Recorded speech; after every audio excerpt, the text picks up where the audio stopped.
Hello guys, welcome back to my channel and enjoy this fanfic part 1. Now let's start the fanfic. Because I'm sorry for all I did, came the quiet, yet sincerely apologies from Haruno Sakura, Kunoichi of Konohagakure no Sato, and female member of Team 7. She hugged her parents, Kazashi and Mebuki Haruno, the tears flowing down her face. The world which she and Naruto had journeyed to, she had no understood. She now understood the threatening pain of loneliness and isolation. She hugged them as if they would disappear from her very view. She did not say it often, but she truly did love her parents. Behind her, watching the scene unfold, was her teammate, friend, and comrade, Uzumaki Naruto. The blonde stared at the scene before him, his thoughts in conflict. Yes, he was happy to have Sakura reunited with her parents. He was happy that she was happy, but did he not deserve to be happy for himself as well? He thought he did. Yet, the underlying feelings of resentment threatened to make him cry. Sakura might have thought he didn't hear her, but he had. When she argued with him about her parents, she had claimed that Sasuke would have understood how she felt. Yes, because Naruto did not have parents to lose, then he did not know how she felt. Even then, she did not know how he felt. How dare she claim he not know what she felt? He had experienced it, the love of parents, the thrilling of waiting for someone to welcome him home, and the joys of a warm household. Now, that was all gone. For others, he once again gave of himself. So that others might find peace, he was denied his own. As Sakura cried, he could feel his own heart breaking. That type of love, he missed it. What did she know of giving up anything? Birthdays were supposed to be something special. Yet, if he were honest, he never felt that way for any of them. His face tightened. He wanted to walk away from this scene. He wanted to go off and remember the times which made him happy, no matter how fleeting they had been. He wanted to scream, cry, and even some small part wanted to curse them all out. Yet, he could not do this. He was Uzumaki Naruto. He was the boy who could and would do anything to keep people happy. If he wasn't smiling, then how could he expect them to? So, no matter how much it hurt, he pushed through the pain and smiled. By the way, Sakura-chan, how about you go on a proper date with me now? Naruto asked. His smile wide and bright, or, at least he hoped it was. Even now, his heart felt like it was breaking. How long was he supposed to keep up this smile? How long was he supposed to keep up this act? How long did he have to keep giving? He watched her wipe away her tears and face him. Both her parents smiled, but slowly, the face of Mebuki Haruno slowly fell. What are you talking about? I just went on a long date with you. She claimed, no heat within her words when she normally rejected him. Keep smiling, Naruto. You had to keep smiling. Be goofy. Be you. That was a date? He asked comically. He watched Sakura and her father laugh at his antics, but Sakura's mother was not so amused. She had heard her daughter talk about the blonde many times and how she was irritated with him and the stupid things he did. Yet, the times that Mebuki saw him, he always seemed on the verge of depression. Behind that warm smile, she could see in his eyes an unending pain which threatened to take him over. In fact, she could see the tears barely holding themselves behind his eyelids. Before she could inquire, Mebuki was turned around with Kazashi and Sakura waving him goodbye. The blonde woman watched him wave them goodbye, but she could not break the nagging feeling within her. As much as she loved her daughter, and always would, she couldn't help the sudden rise in concern when she saw the young man's retreating form. Within the pit of her chest, uneasiness festered. Back home, Mebuki sat at her family's kitchen table, a cup of hot tea in her palms. Her fingers tapped it over and over. Mom, what are you doing? Shouldn't you be getting ready for bed? Sakura asked. Her mother had been in this state of silence ever since they got home. Despite Sakura's many apologies, it seemed as if her mother was in her own world. Say Sakura, isn't today your friend's birthday? Did you get him anything? Mebuki asked. Sakura paused in her walk up the stairs. Had it been Naruto's birthday? With everything that had gone on, she had completely forgotten about it. Why didn't he say anything? Oh, you might be right. Well, I'll just treat him to ramen tomorrow or something. He practically breathes the stuff. Good night, Mom, Sakura said. She did not hear Mebuki reply to her. For some time, Mebuki sat at the table constantly thinking over the dilemma within her. Honestly, such a hard-working boy, especially the hero of Konoha, shouldn't have worn such a defeated, lost, and saddened face. Plus, from what Sakura was telling her then, Naruto didn't have a proper balanced diet. That wasn't good. Then again, considering he had no parental guidance in the early stages of his life, that might make up something for it. Mebuki didn't like it. She did not hate Naruto. Granted, she was cautious whenever he was present. Yes, perhaps it had been a bit of village fear culture on her part, but she had quickly come to see him what the kind, endearing young man who constantly tried to woo her daughter. Honestly, Mebuki never saw what Sakura saw in that criminal, Uchiha Sasuke. Then again, they say love makes you stupid. Even Sakura forgot it was her friend's birthday.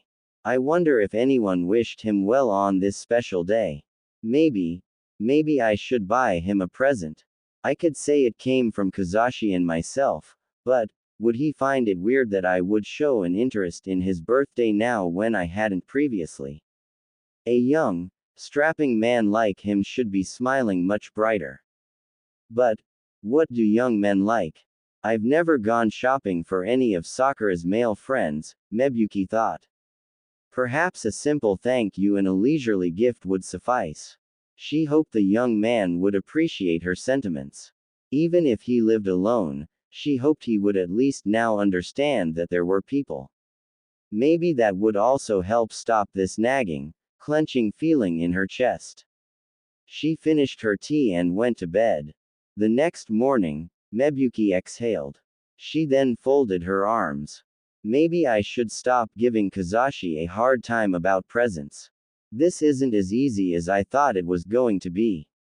Sakura said he likes ramen, but I don't wanna give him something anyone would give him. Plus, it's so unhealthy. Mebuki released a breath. The sun high in the sky, she lost count of how many stores she visited. Try as they might, there was not a lot of help to be offered. It was rather embarrassing when she told them the gift was for a young man that wasn't her son. The insinuations behind them were enough to make her forget her plans as they were, but she did not do this. That constantly nagging feeling within her told her that if she did, then she would end up regretting it. Mebuki sat on a park bench. Maybe I should ask Yoshino-san what she would get for her son.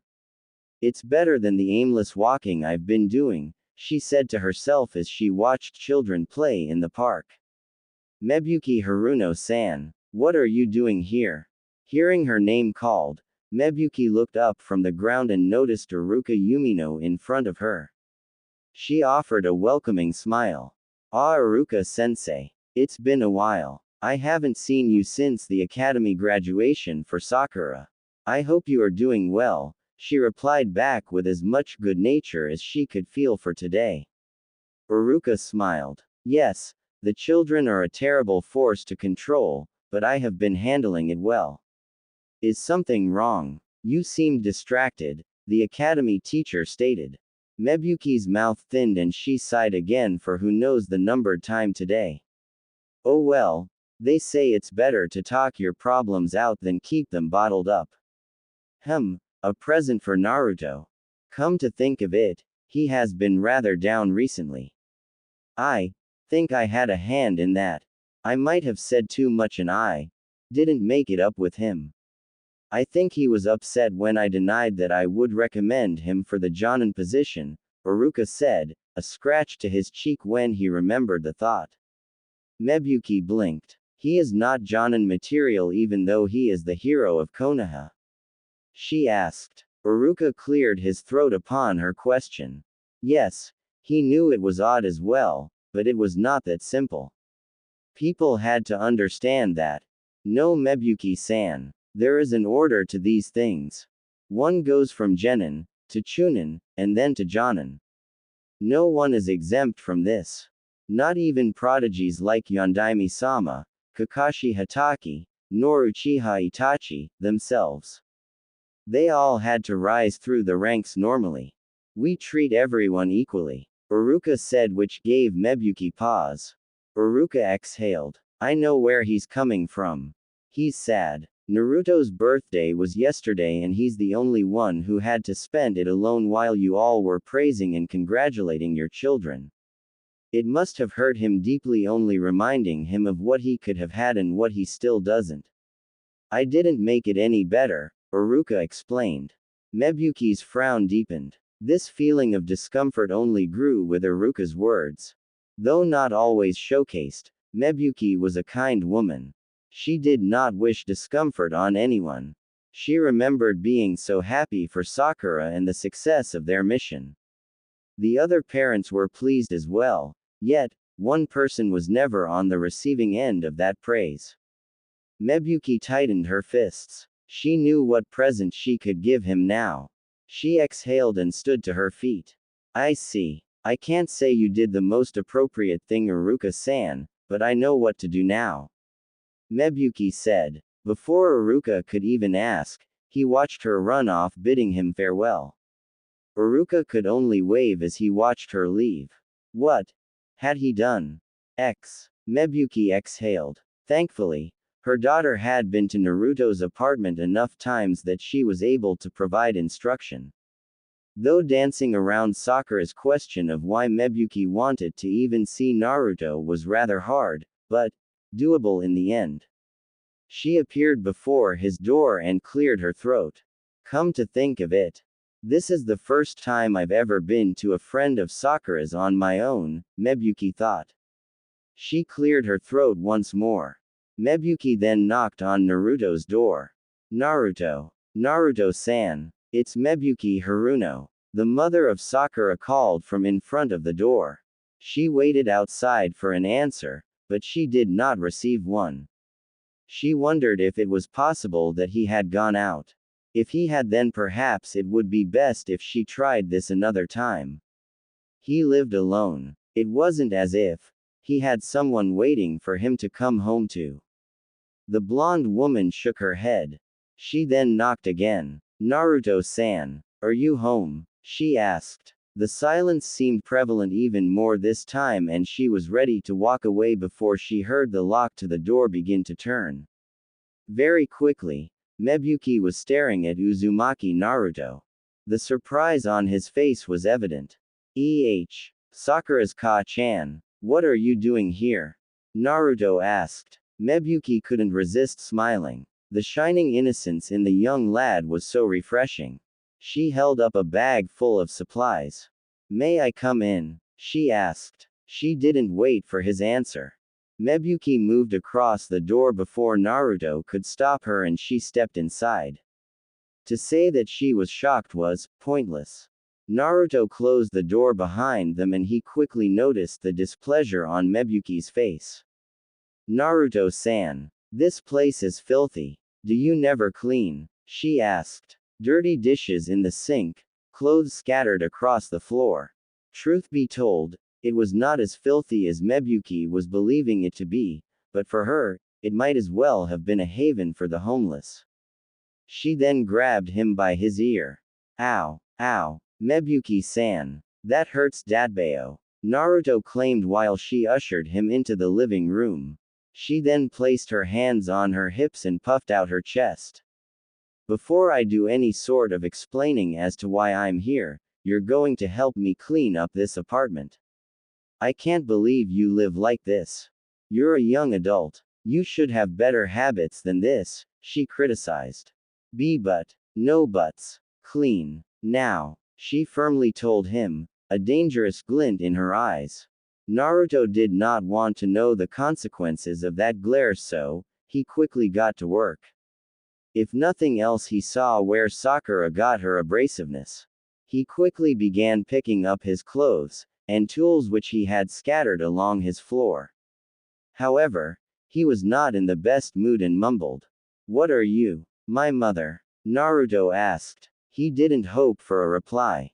Meanwhile, Mebuki set her bag on Naruto's table and rolled up her sleeves. While he did that, she would clean his dishes. It was just too much to take sitting down or standing up. With soap and dishwater, she cleaned the dishes and placed them neatly in the upper cabinets and lower cabinets. At least those were neatly stacked. She also watched Naruto neatly put his clothes away in the hamper, and any random tools were neatly assorted. She could tell that he had been less than receiving of her harsh critique, but she couldn't stand the mess. This was not bound to change, especially for the man who liked her daughter. While Naruto worked, she opened his refrigerator. Well, at least this is normal. Not too many sugar foods. I see vegetables, water, and plenty of other nutritious options. I can work with all of this. Mebuki thought. She quickly nodded. Naruto, I'm borrowing your kitchen area. From the look of your living room, I would guess the rest of your abode isn't much better. Get cleaning. And, I'd better not see you goofing off. Also, you're not allowed in your kitchen for the next 6 hours. Shoo shoo, go away. She playfully. A mischievous smile on her face. Naruto grimaced, but quickly made himself scarce unable to cope with what was currently happening around him. So, for the next 6 hours from early afternoon to late afternoon, Naruto cleaned up his room, his bathroom and his closets in hoping to not incur the wrath of the mother of his teammate. Once he was done, he tried to make sense of why Sakura's mother was in his house. He had only met her a handful of times and they weren't even that memorable. Was Sakura pulling some kind of prank on him? She wasn't really known for that type of thing. She never did answer my question, Dadbeo. Should I ask her again? But she told me not to leave, Naruto thought. He had met many fearsome women. He didn't want to risk that, again. He wished he could at least train. If nothing else, it would get rid of the lonely feelings that he had from yesterday. No one had been there to greet him upon him coming home like he had expected. It wasn't like him to wallow in self-pity, but he really wanted to be alone. Can I come out now? Naruto asked. As soon as he opened his bedroom door, his nose was instantly assaulted by the smell of many flavors of food. His stomach instantly growled. He had only now been aware that he hadn't eaten anything after all the work he had done. Not yet. I'll call you when you actually take a shower. Everything will be done soon anyway. I want you freshly dressed. Mebuki called. Naruto grumbled, but he found himself complying. He stepped into his shower and spent the next 20 minutes having hot water running on him. Once this was done, he stepped into his bedroom and grabbed some decent clothes for himself that he would wear around the house. He sat on his bed. This was ridiculous. This was his house. Even if it was Sakura's mom, she didn't have the right to barge in here. He stood to his feet and made for his door. All right, you can come now, she called. Naruto huffed and opened his door. He noticed a picture with an arrow on it. It pointed forward. He found more and all of them were leading him back to his living room. Plus, he noticed it was dark. Yet, the aroma of food was not gone from his nose. It was so dark, he nearly tripped from an unknown wire. What's going on here? This has to be a prank. Well, I'm going to have the last laugh. Just you wait, Sakura, Naruto claimed. He entered the living room. His guard up. Suddenly the lights blasted open, which made him cover his eyes. What the? Naruto called before the sounds of snapping, cracking, and popping assaulted his ears. He slowly opened his eyes. Happy belated birthday, Sochi. Mebuki called, a wide smile on her face. Naruto stood stunned as he stared at his table filled with home-cooked food. He stared at the party banisters which read, "To my loved son." He stared at the drinks, the plates, and the scattered party favors. He stared in utter silence as Mebuki held an exploding party streamer. Her face looked so bright like it was of the sun. Her eyes stared at his own. It's your birthday, right? How could I forget my own son's birthday? I hope you're hungry after all of the work Ka-chan made you do. A special young man deserves a special feast, she said. She then moved from the table and grabbed Naruto's arm. She led him to the table. At the center of all the food she made was a single cake expressing a happy birthday from a mother to a son. Mebuki sat Naruto in his chair and quickly hugged him. Mebuki-san, what is? He was stopped when Mebuki put a hand over his mouth. It's not Mebuki this week, Sochi. It's Ka-chan. Get it wrong and I'll have to punish you. Now, don't let my food get cold. It's your special day after all. Sorry I forgot yesterday. I was busy getting everything prepared, she said. Naruto sat in utter silence. The candles for his 16th birthday glowed brightly underneath his eyes. They glowed just like the time he and his father had celebrated his mother's birthday. He closed his eyes and balled his fists. What? What is this? Is this some kind of joke? Naruto asked. Mebuki sat across from him. Joke. Now come on, Sochi. I know we haven't spent much time together, but I don't think I can't celebrate my son's birthday, Mebuki claimed.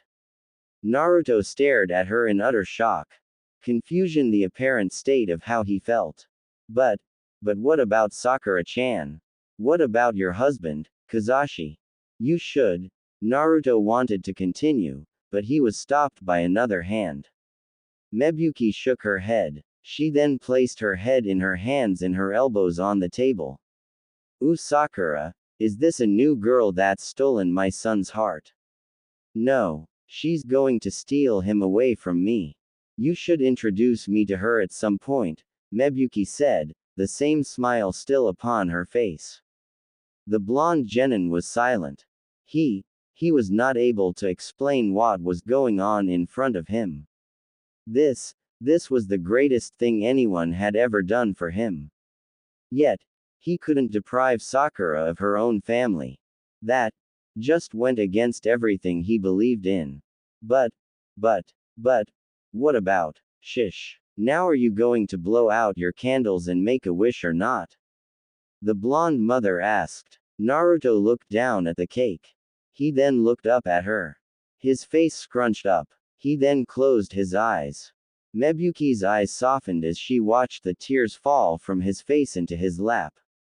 The pain that had been in her chest slowly faded into nothingness as she watched him stare at the feast before him. Come on. Stop crying. You were out all day yesterday. I didn't even get the chance to welcome you home. Welcome home, Sochi, Mebuki said. Naruto stared at her, his eyes wide with his belief before he looked down at his cake. Try as he might, he could feel his spirit weakening. A dream, a temporary dream. That was all this was. Yet, he took a big breath and flew the flames of the candles away. Mebuki laughed as she clapped her hands for him. Naruto suddenly laughed with her, a smile plastered on his face. He then began laughing as well. Though, whether he was laughing from elation or laughing from the feeling of sadness which was slowly being ripped away from him. Naruto and Mebuki laughed in the blonde genin's apartment as she sliced him a piece of cake. She handed him a place and even began fixing him more food to eat. Naruto made sure to try everything she had made at least once. Both toasted with a glass of cider to his birthday. Over and over, Mebuki lived the dream of Naruto's mother and Naruto as her son. Not once did she allow him to call her by her given name. Into the night they laughed. Mebuki offered Naruto presents in the form of shirts and kunai sets that any aspiring shinobi would appreciate. Naruto accepted them all. He really didn't have much of a choice. This feeling, this sense of want, this sense of purpose, a dream, an illusion it might be, but here Naruto had someone to welcome him home.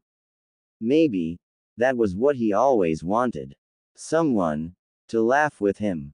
Someone to celebrate these days with him.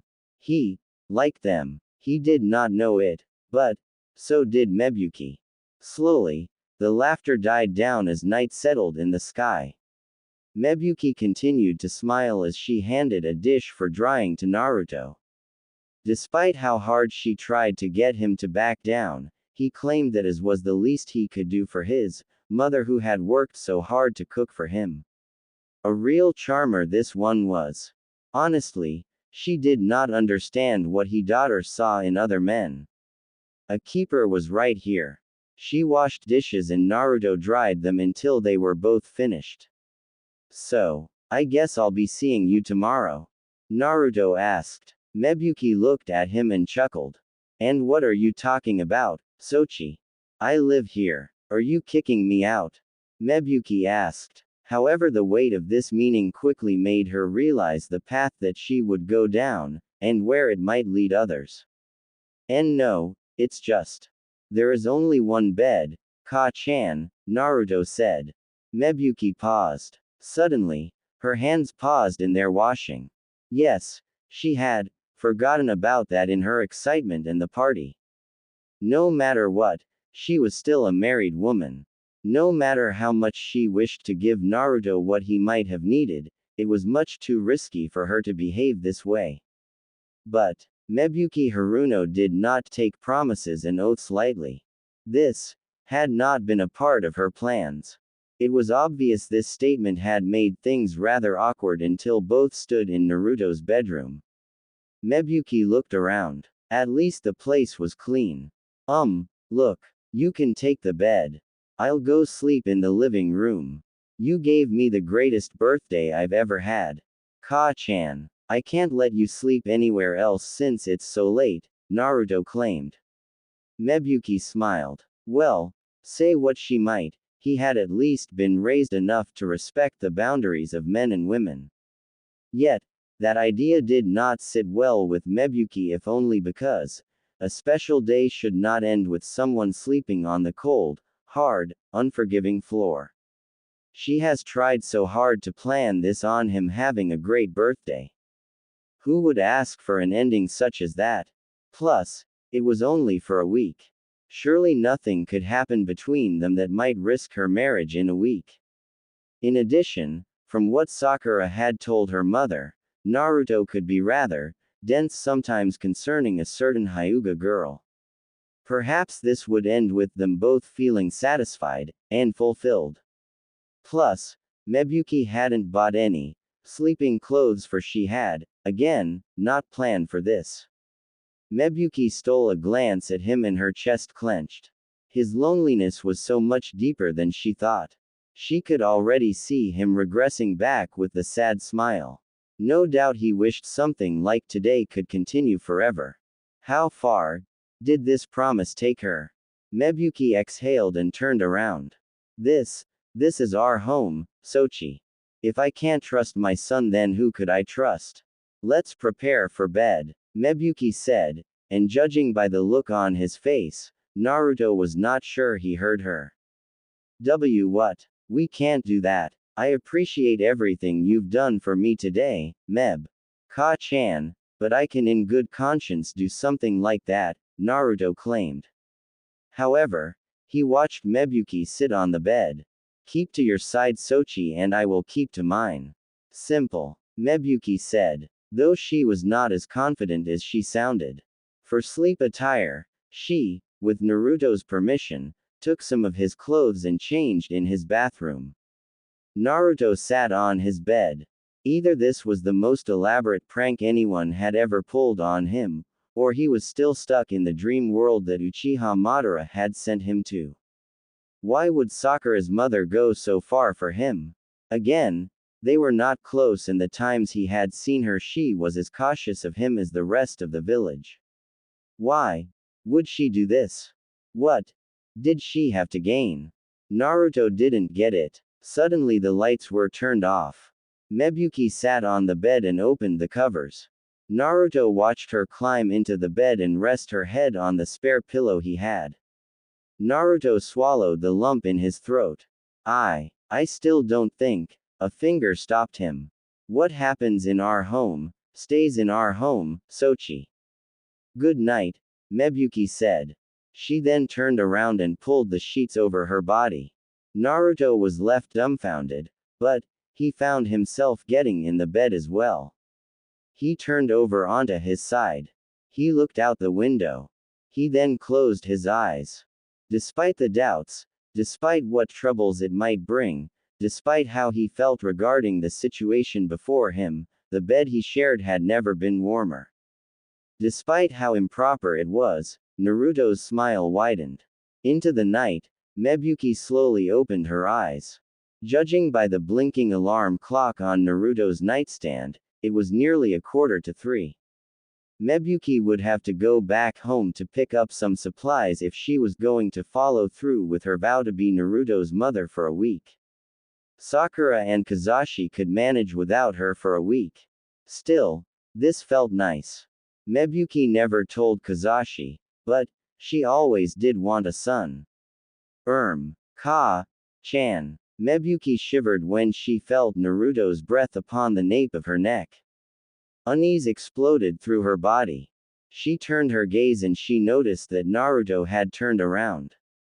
His face 9 inches from being buried in her scuff of her neck. He seemed to be mumbling, and Mebuki had to hazard a guess that the rest of his body was angled with her own. She was proven right when she felt his chest press against her back. His legs entangled with her own. The mother of Haruno Sakura swallowed the lump in her throat. Is he dreaming? Mebuki thought. She tried to slowly untangle him from her, but she froze when his arms wrapped around her and he held her as close as possible to his body. What am I doing? I'm a married woman and mother in bed with a teenage boy. If anyone sees me tomorrow, I just know rumors are going to circulate. I'm sorry, Naruto, but I'll have to take my leave.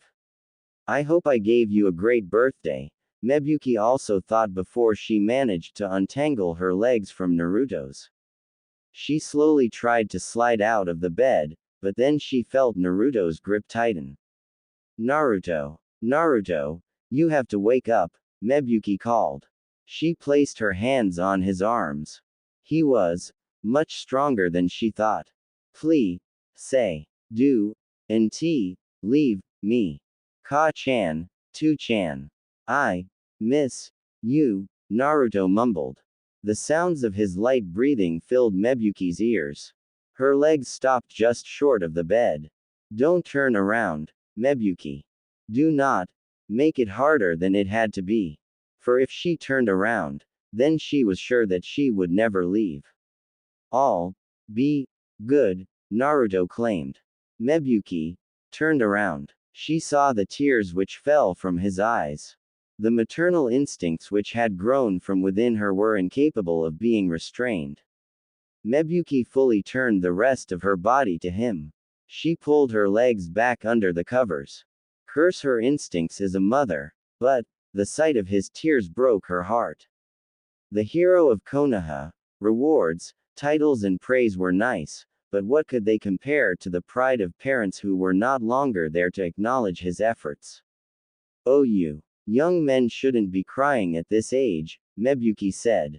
She felt Naruto's arms trap her, but she did not mind. She felt his legs tangle with her own again. She exhaled. She wrapped her arms around him as well. She saw his face scrunch up in discomfort for a moment. The blonde woman wondered what the problem was before she exhaled in shock of a long, hard appendage caressing her thighs. Mebuki was glad it was dark, as Naruto might have seen how red her face was from this realization. She tried to forget about it, but from Naruto's dream-like state came his body's response. He kept moving as if to chase after the ghosts in the night realm of his mind. The friction caused by him was sending the signals to his body, thus creating the erection that was heating up the outer sides of her thighs. Despite herself, Mebuki bit her lower lip. Come to think of it, I understand that he was the student of Jiraiya-sama. The man was known to be the biggest pervert across the elemental nations. His UAL education must have been completely warped, Mebuki assumed. She clutched him a bit harder in the hopes that it would bring his movements to a halt, but it only seemed to further emphasize his hardness to her. Kami, Mebuki felt terrible, but it was clear her husband had not the girth or hardness that Naruto currently had, even when Kazashi was younger. Not to say that he wasn't a great lover, but how could he compare? Mebuki felt her breath growing short and her thighs rubbed together, which only served to create more friction between herself and the blonde young man in her embrace. She panted into his hair while he furiously moved his hips. His grunts of discomfort were quickly reaching her ears. Ka-chan, Ka-chan, Naruto called. Mebuki slowly nodded. She slid her hand down Naruto's arm and then it rested on his chest. Sakura's mother took in a breath. Her thoughts and actions were a constant haze, but the cry of a boy for motherly attention fueled her movements. She touched his chest. She could feel his rapidly beating heart and, before the rationality of her mind could take hold, she slipped her hand down into his boxers. Not even a second later, she felt the burning tip of his against her palm. Its wondrous head flicked against her soft skin. Her free hand brushed his blonde hair. Shish. Ka-chan isn't going anywhere, you silly boy. You need to stop crying. Ka-chan is here for you, Mebuki replied. She moved her hand up and down the length of his growing erection. Naruto's face contorted in pleasure from her ministrations. Her nails gently clawed the back and front of his pulsating male genital area. Such a big, strong she held. So full of life and vitality. Her big, strong son. Yes, it was a mother's duty to tend to the needs of her son. Look at you, Sochi. You think I'll leave you? How are you going to chase me with this thing? Does Ka-chan's hand feel good? Your mama's special little boy, Naru-chan. You didn't think you received all of your presents, did you? This is Ka-chan's special service, Mebuki said huskily. Her breath was hot and her thoughts were gone from her mind. Any attempts of rationalizing her act were for naught. Naruto's breathing tickled her neckline, which aroused her nipples. Through the fabric of the shirt she borrowed from Naruto, her S-tips pointed outwards into his chest. Naruto released a small moan while Mebuki kissed the top of his head. She could feel Naruto's hips starting to move impatiently, and she found herself smiling despite her growing lust. The improper and immoral act of not only fighting the vows of her marriage, but also of the world they found themselves toying in was making her dizzy, yet aroused as well. Her thumb pressured his head while the rest of her fingers massaged the veins of his length. Ka-chan loves you, Naru-chan. You're making Ka-chan so happy. Look at how hard you are. What are you hoping for? Do you still need your mother? Your mother is so proud of you. Knowing my son finds me attractive. I love you. I have always loved you, Mebuki continued to say. Like fire, each word seemed to make him more anxious. She could feel the lewdy stickiness from his heated organ between her fingers. She could feel her arousal dripping from between her thighs. How immoral. How lewd were they being? Her legs traced his legs and her feet tickled his toes. Then, Mebuki wrapped her entire hand around Naruto's. She rubbed it up and down just like she would have done for her forgotten husband. Naru-chan. For mama. For Ka-chan. My special little boy. I promise I'm not going to leave you alone. You have been so good to me. You with this lute of yours. Do you want to Ka-chan? Show Ka-chan how much you would release inside her if you ed her, Mebuki encouraged. Her grip moved faster and faster. Yet at the same time it kept a balance of gentleness and firmness. Naruto clenched his teeth, but Mebuki didn't slow her pace. She leaned in close to his ear. You're in your mother's hand right now. Do you like Ka-chan's handjob? It's for you, my son. My beautiful, beautiful little man. She claimed. She could feel his twitching from the electrical shocks of pleasure being sent from his brain to his nerves below. She bit her lip when she felt it tighten. Yes, for me. For your Ka-chan, Naruto-kun. I'm right here. Ka-chan will accept all of the love you have for her. Go on. Come all over me, she said, and Naruto placed his head into her chest. He pumped his legs and she could feel the warm flow of liquid shoot from his and into her waiting hand. His forehead was covered in sweat and his pants were heard in her ears. Yet, Mebuki kept stroking until she was sure he was satisfied. Naruto gently wrapped his arms around her while Mebuki withdrew her hand. She reached for Naruto's lampstand and pulled out a piece of tissue. In her lust, she looked at her hand. In the moonlight it was fully covered in the white liquid which had come from her act with her fellow blonde. She then wiped it off and threw the tissue in the trash can. As Naruto slept, his face still against her chest, Mebuki wrapped her arms around his head. Happy birthday, Sochi. Sleep tight, she said. She closed her eyes and fell asleep as well, her legs intertwined with his own, her chest against his chest, and her head resting on top of his sun-kissed hair. Naruto opened his eyes when the rays of the sun hit his face. Its warm touch on his cheek stirred him. It was a shame that he had to wake up. He just had the best sleep he had ever had in a very long time. He felt so refreshed and energized. He couldn't resist stretching. He just felt so good from yesterday. He couldn't help smiling. He surveyed his room and he noticed Mebuki was gone from her place on his bed. His face flourished upon realizing that he had shared his bed with a woman. Not just any woman either. He had shared his bed with a married woman, and his teammate's mother. Perhaps he should have been more assertive, but he wasn't able to help it. Naruto leaned up on his bed, his head in his hands. Had Mebuki left because she was ashamed? Was she having regrets just like he was?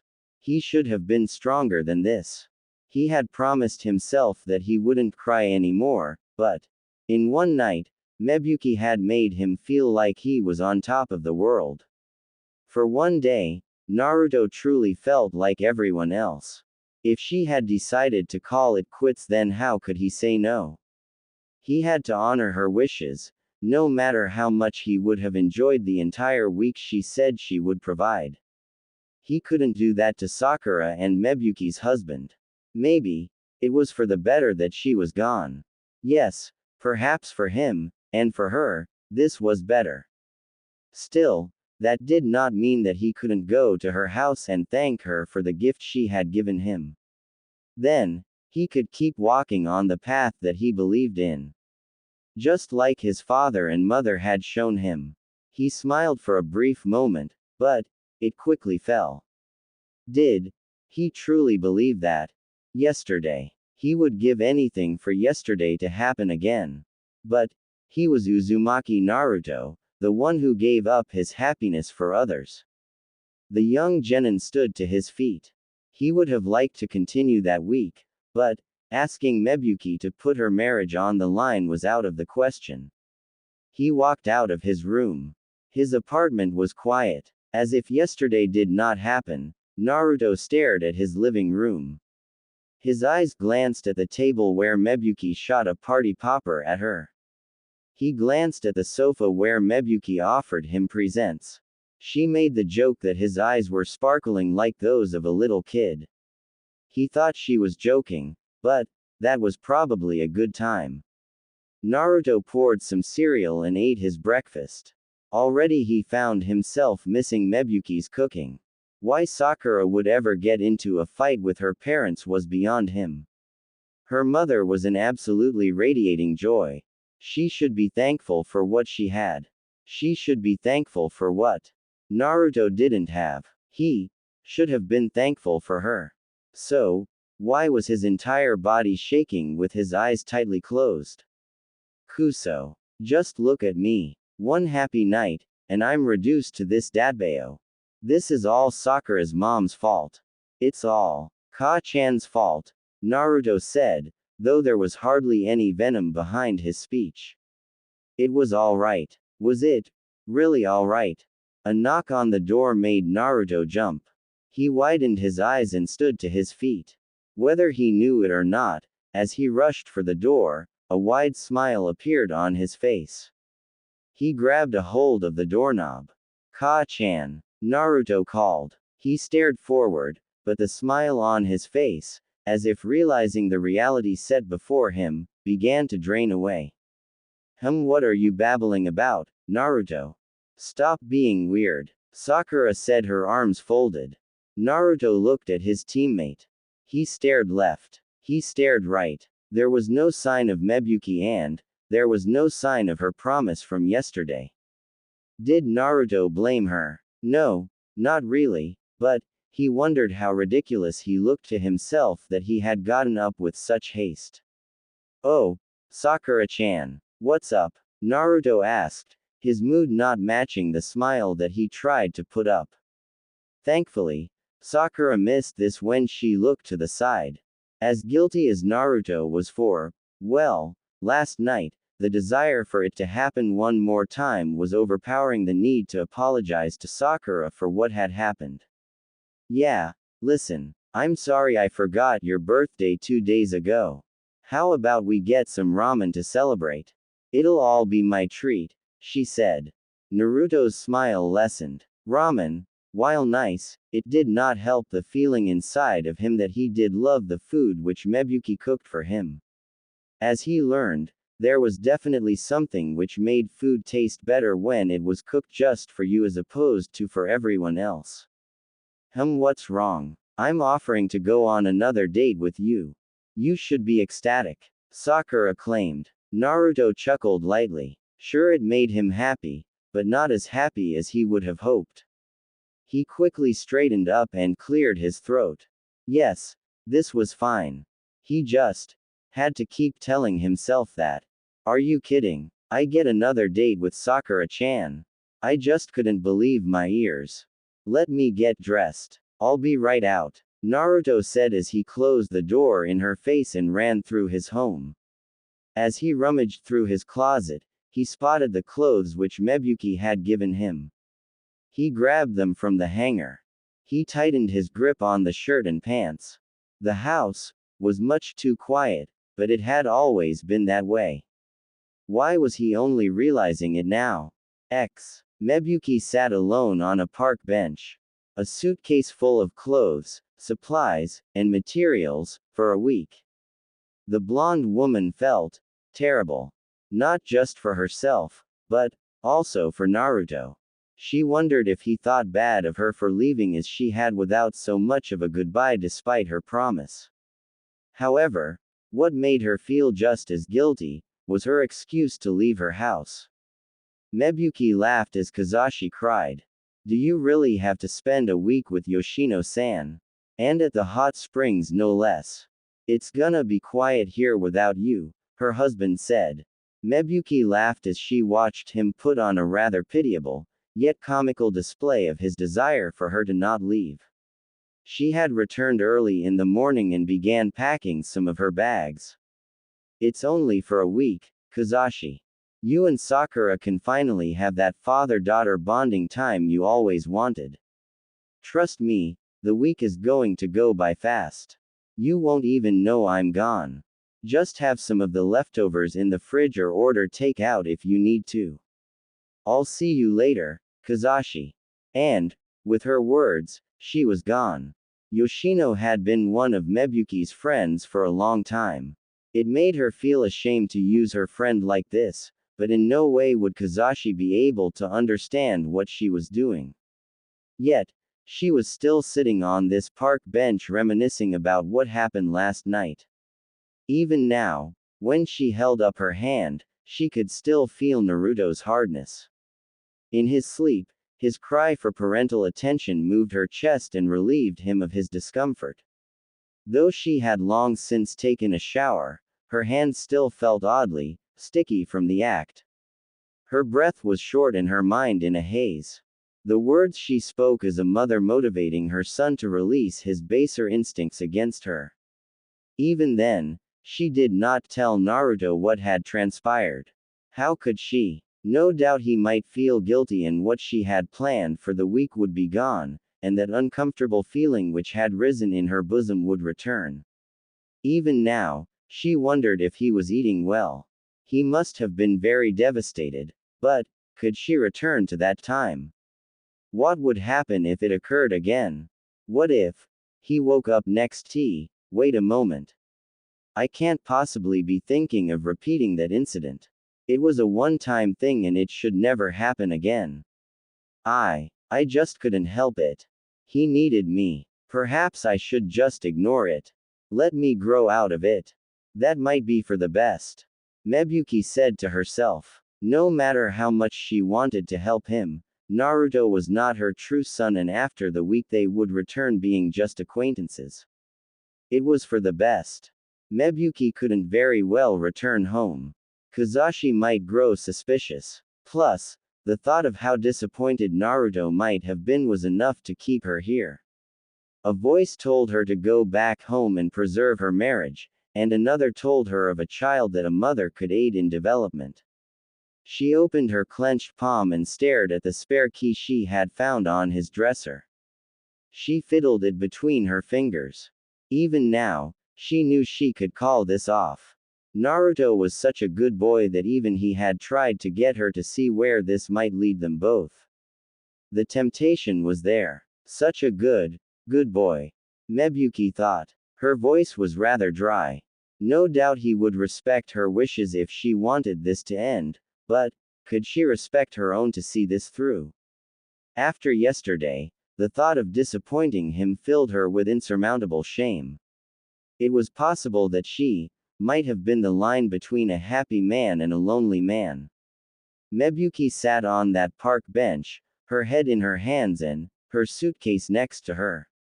She laughed. Was this one of the pressures of suddenly having a son? Naruto threw a punch and a kick.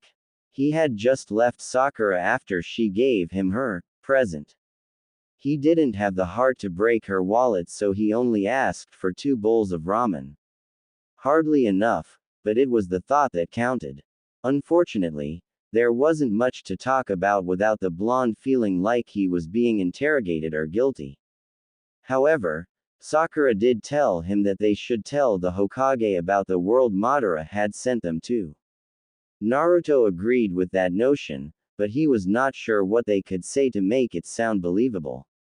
Either way, it was obvious that Madara was still preparing for the 4th Great Shinobi War. In fact, all of the villages were. However, the only thing this served to do was remind him of the parents he left, which in turn reminded him of the one he had suddenly gained for a day. The date ended with Sakura wishing him well once more on his birthday before going on her separate way. Naruto went his own way as well. For some reason, the prospect of home had felt very lonely to him, so he decided to do training. That was where this left him. The sweat poured down his face as he trained the day away. I wonder what Ba-chan's plan is. No doubt Byasan's getting put through the ringer as well.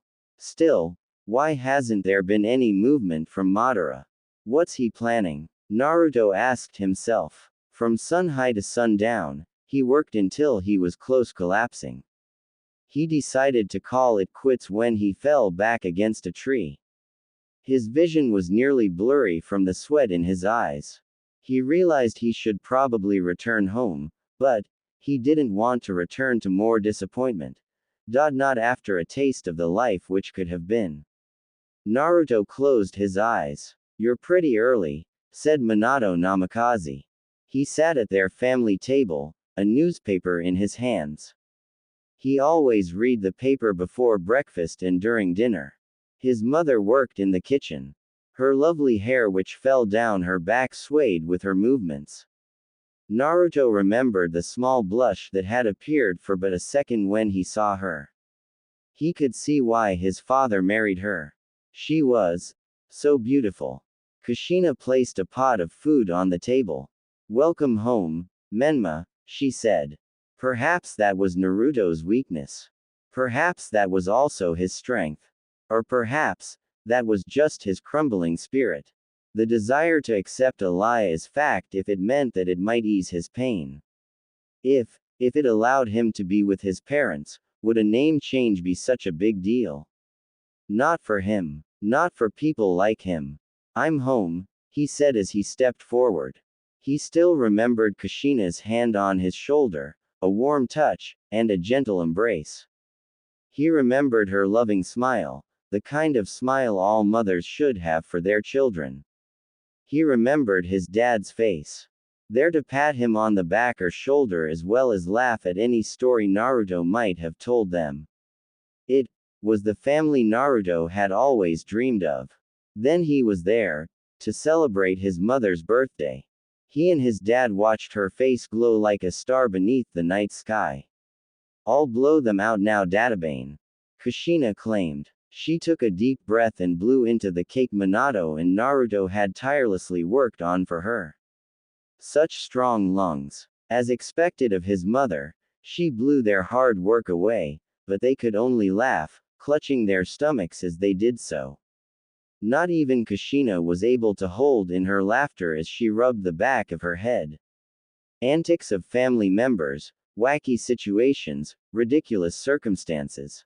Family goes through these things together and for one moment, for this time, Naruto was allowed to enjoy that. Naruto was allowed to be normal. As if, just once, his past and his destiny could not touch him. For that moment, they held no power there. For that moment he felt, he was allowed to truly live the life he had wanted, with no one to tell him otherwise. When Naruto opened his eyes again, he was walking through the busy nightlife streets of Konoha. His steps were slow and his eyes were a tad unfocused. He stared out into the streets. He got to experience that life again, for another day. Thanks to Mebuki Haruno. He formed a smile. He clenched his fists. "Happy belated birthday, Sochi," Mebuki called, a wide smile on her face. Naruto stood stunned as he stared at his table filled with home-cooked food. He stared at the party banisters which read, "To my loved son." He stared at the drinks, the plates, and the scattered party favors. He stared in utter silence as Mebuki held an exploding party streamer. Her face looked so bright like it was of the sun. Her eyes stared at his own. "Shish. Now are you going to blow out your candles and make a wish or not?" the blonde mother asked. Naruto looked down at the cake. He then looked up at her. His face scrunched up. He then closed his eyes. Mebuki's eyes softened as she watched the tears fall from his face into his lap. The pain that had been in her chest slowly faded into nothingness as she watched him stare at the feast before him. "Come on. Stop crying. You were out all day yesterday. I didn't even get the chance to welcome you home." "Welcome home, Sochi," Mebuki said. Naruto stared at her, his eyes wide with his belief before he looked down at his cake. Try as he might, he could feel his spirit weakening. A dream, a temporary dream. That was all this was. Yet, he took a big breath and flew the flames of the candles away. Mebuki laughed as she clapped her hands for him. Naruto suddenly laughed with her, a smile plastered on his face. He then began laughing as well.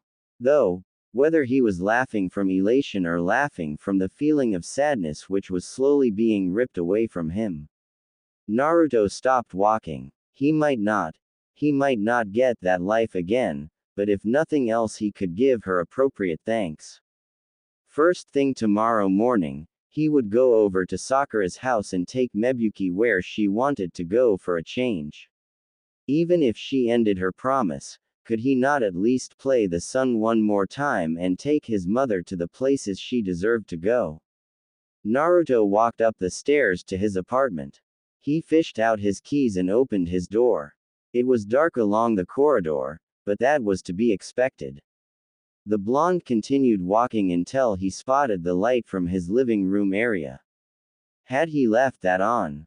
He did not recall. He slowly stepped around the corner. Welcome home, Sochi. Sorry I left without telling you. I picked up some things for me to wear this week. I hope you're hungry, Mebuki said as she held a pot of rice in her mitten-covered hands. Naruto stood in his doorway silently. He watched her set the pot down along with other dishes containing food. Look at you. You're filthy. Go take a shower now, Mebuki chastised. However, Naruto was not sure he heard her. His feet moved as if he was not walking on the floor, but walking on a very thin cloud. He did not say a word. He merely kept walking until he was only a couple of inches from Mebuki.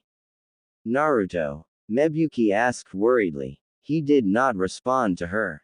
The aura behind his eyes was almost filled with uncertainty. That was so until he lifted his arms and hugged her. The green-eyed woman gently gasped as he brought her body next to her own. He rested his forehead on her neck. I thought you weren't going to come back. I thought you weren't going to welcome me home again, Dadbao. Can I have a good breakfast tomorrow, Ka-chan? I don't remember the last time you made me breakfast, Naruto replied lowly, almost as if the words would be heard by all the lands which surrounded them if he did not. He spoke them softly as if to preserve the nature of their mother-son dream that they had created. In here, no one was allowed, but these two. Mebuki remained silent. In the end, she was unable to leave. His tears had touched her. They touched her so well she feared that she would not be able to return to their normal relationship once the week passed. She wrapped her arms around him and smiled. Hi, I'll fix you your favorite breakfast, Sochi. But you're still missing something. I welcomed you home, did I not? Don't you have anything to say to me?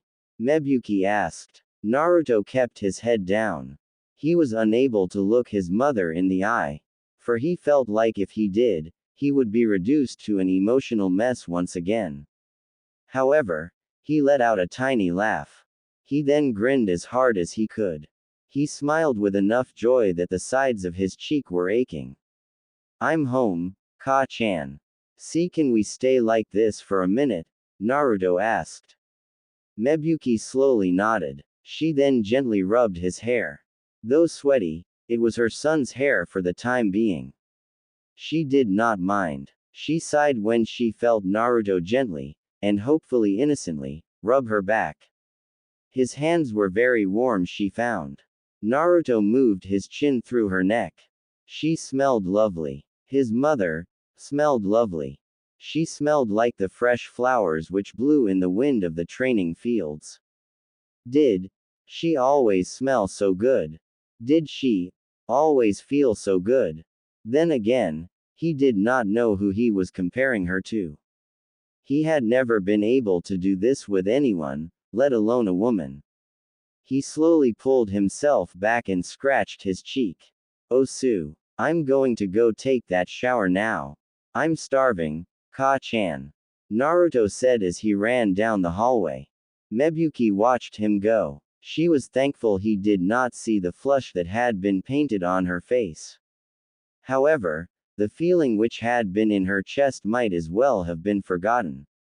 Once Naruto was finished in the shower, he and Mebuki ate their dinner.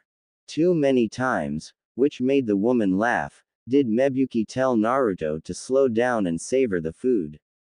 To his credit, Naruto complied.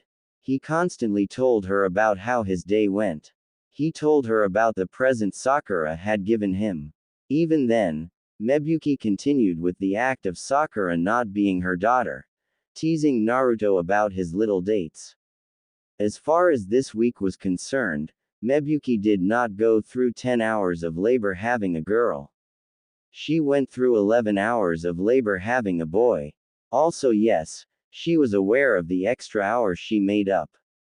Naruto spoke about many things, but what seemed to fascinate Mebuki was when he would ask how her day went. Mebuki did not mean to do her husband bad, but it felt nice to see someone so readily interested in how she spent her time. His eyes were practically glowing. She did not deny him the chance to learn what she did today. So she spun her tale. Truth be told, Naruto was trying to listen, but, to his shame, he always found himself slightly staring at Mebuki's legs. The slightly ajar spacing of her night robe had been made by her legs flipping from one to the other. He shivered as he watched them push her robe up a little more. He hoped his eyes hadn't been wandering too much. He still tried to focus on how she was telling her story, but his eyes wouldn't stop glancing. I never noticed how beautiful Ka-chan's legs are. I see where Sakura-chan gets hers from, Naruto thought. His face flushed. He lightly shook his head. What was he doing? Was he actually ogling Sakura's mother? His mother for a week? Kazashi's wife? He had to be crazy.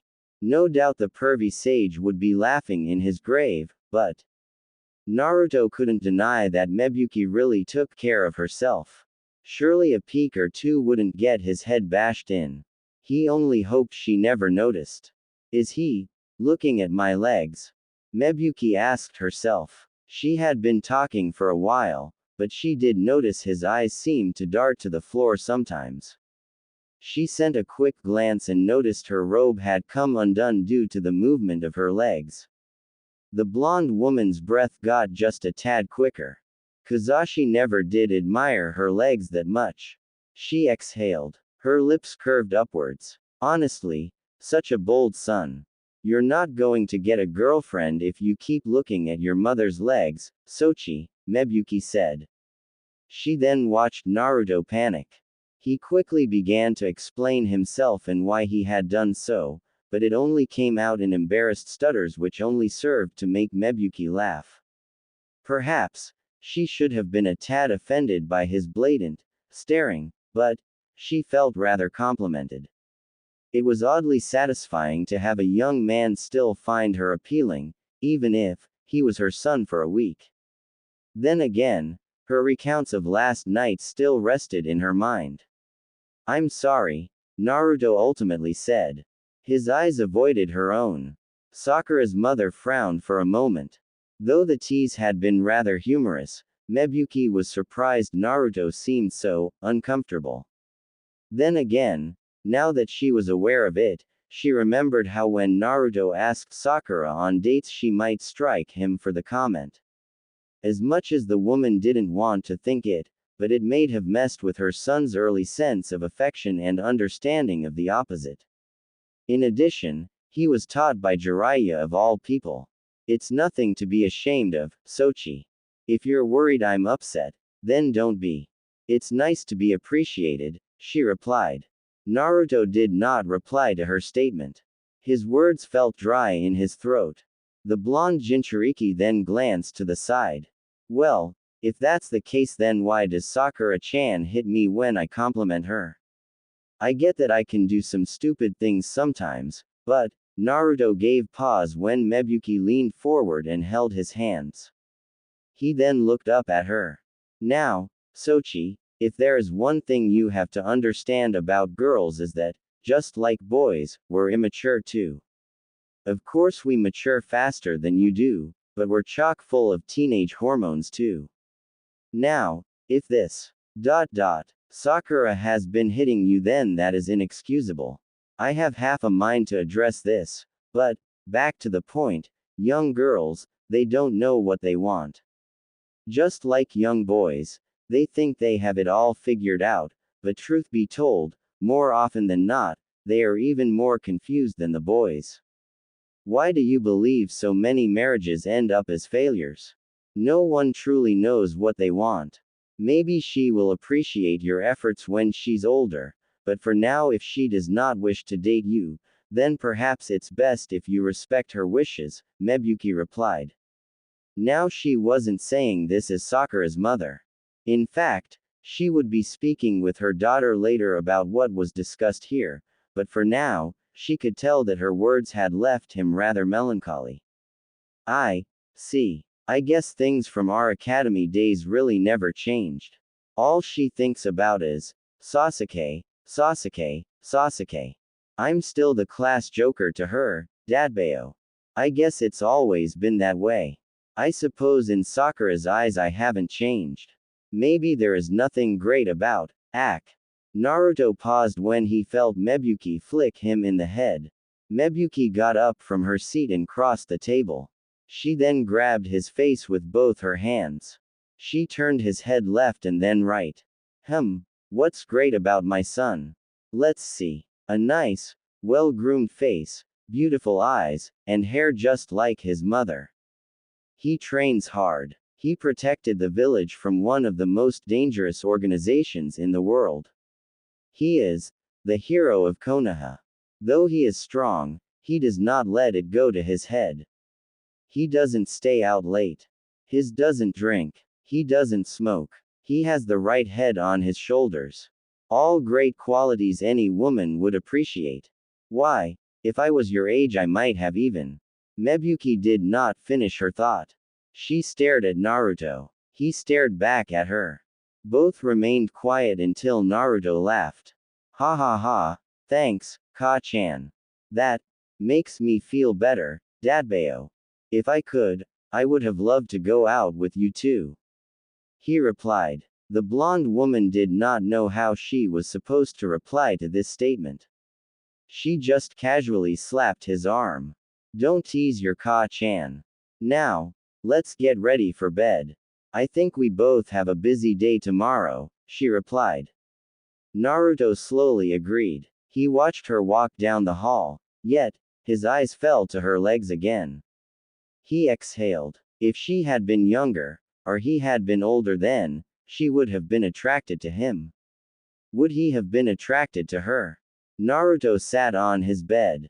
Even now, he had not been able to relax fully through the situation which had been presented to him. He realized that when he woke up he had been on Mebuki's side of the bed. Perhaps that was why she left. Hopefully, he would be much more careful. The door which opened to his room startled him as he saw her come through the door. His eyes widened. He wondered if it was a testament to his clothes, but one of the reasons Naruto had been able to handle sleeping in the same bed with Sakura's mother, his mother for the moment, was because his clothes hid her figure rather well. Now that she had gotten her sleep attire, that wasn't so possible now. Especially not with the way her nightgown clung to the sides of her hips. The young genin silently cursed as he moved his legs against each other uncomfortably. Mebu. His mother was very beautiful. Perhaps it was from her that his attraction to Sakura came from. He watched her sit on the bed next to him. He didn't know what she was doing to her hair, but her hands kept messing with it for a time. You look nice, Ka-chan, Naruto said unexpectedly. He wasn't sure what he could say to compliment her, so he only said what came to mind. Mebuki's eyes turned to him. She could see the flush on his face. Oh, I suppose this is the first time I'm going to be in my actual sleepwear. I'd better be careful that last night doesn't happen again, she thought. However, that didn't mean that she didn't appreciate the compliment. Oh, so many compliments today from you, Sochi. Thank you, she replied. Her hand touched his hair. Her fingers glided through the fields of gold atop his head. Yet, in doing this had brought Mebuki rather close to Naruto. They both stared at each other again, a silent exchange. Her green eyes stared into his own. Due to the shower she had, Naruto could smell the scent of wild cherry blossoms. How apt that this would be the scent which attracted him. Bed? She asked. Though he nodded, he dared not tell her of the images which went through his head upon her question. She reached over him and touched the light switch. Naruto stifled a breath when he felt her rub against his chest. She smelled heavenly. It was easily making his senses go mad. Kuso, what is wrong with me? She's Sakura-chan's mom, she's married, and she's supposed to my ka-san this week. I can't think about her like that. But, she smells so good. She's also so beautiful, Naruto thought. Suddenly, the light turned off and Naruto felt a kiss on his forehead. Sweet dreams, Sochi, Mebuki said as she laid down on her side of the bed. Naruto quickly pulled up the covers and laid on his side as well. Naruto closed his eyes and tried to fall asleep. He tried thinking of other things. He tried to leave the thoughts which were currently invading him. Please believe him. He tried. Naruto exhaled before he opened his eyes for what seemed like the 5th time to him. His eyes stared out into the village. It was very late. Yet, apparently for him, it wasn't so late that he didn't find the time to shiver. He could feel the way his legs tangled with Mebuki's and he was too nervous to try and move them. Each tickle sent electricity through his body. Her back to his own, the blonde Jinchuriki tried to do away with these thoughts, but to no avail. Every sensation, every smell, every image, every motion, they stimulated his already aroused nerves. The tent in his boxes was evidence of this. Now, Naruto was no stranger to this. After all, waking up in the mornings with this problem was a common enough occurrence which usually went away after a quick shower, but even he was not privy to erotic dreams. He still remembered the one of girls he had known in bath towels before he got caught. Now, he was having a similar problem. Should he get up and take care of it? But if he woke up Mebuki, then no doubt she would be asking him where he was going. Hell, if she even looked in the right way, she might even be able to see why he was leaving. Whatever weird relationship they were forging, it had made Naruto happier than he remembered being in a long time. He just couldn't seek to destroy that, but her body felt so warm.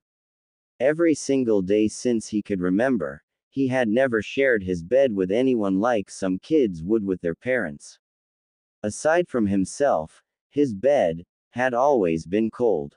He didn't wish to go back to those times, no matter how inevitable they were. Naruto sighed. He gently slipped out of bed and quietly walked out of the room. He paid special attention in closing the door. By Kami, first he was sleeping in the same bed with Sakura's mom, and now he was handling Naruto Jr. What was next? Mebuki gently turned over in her sleep. Her hand outstretched itself and landed on the other side of the bed. The coolness of the sheets made her slowly open her eyes. The other side of the bed was oddly cold and spacious.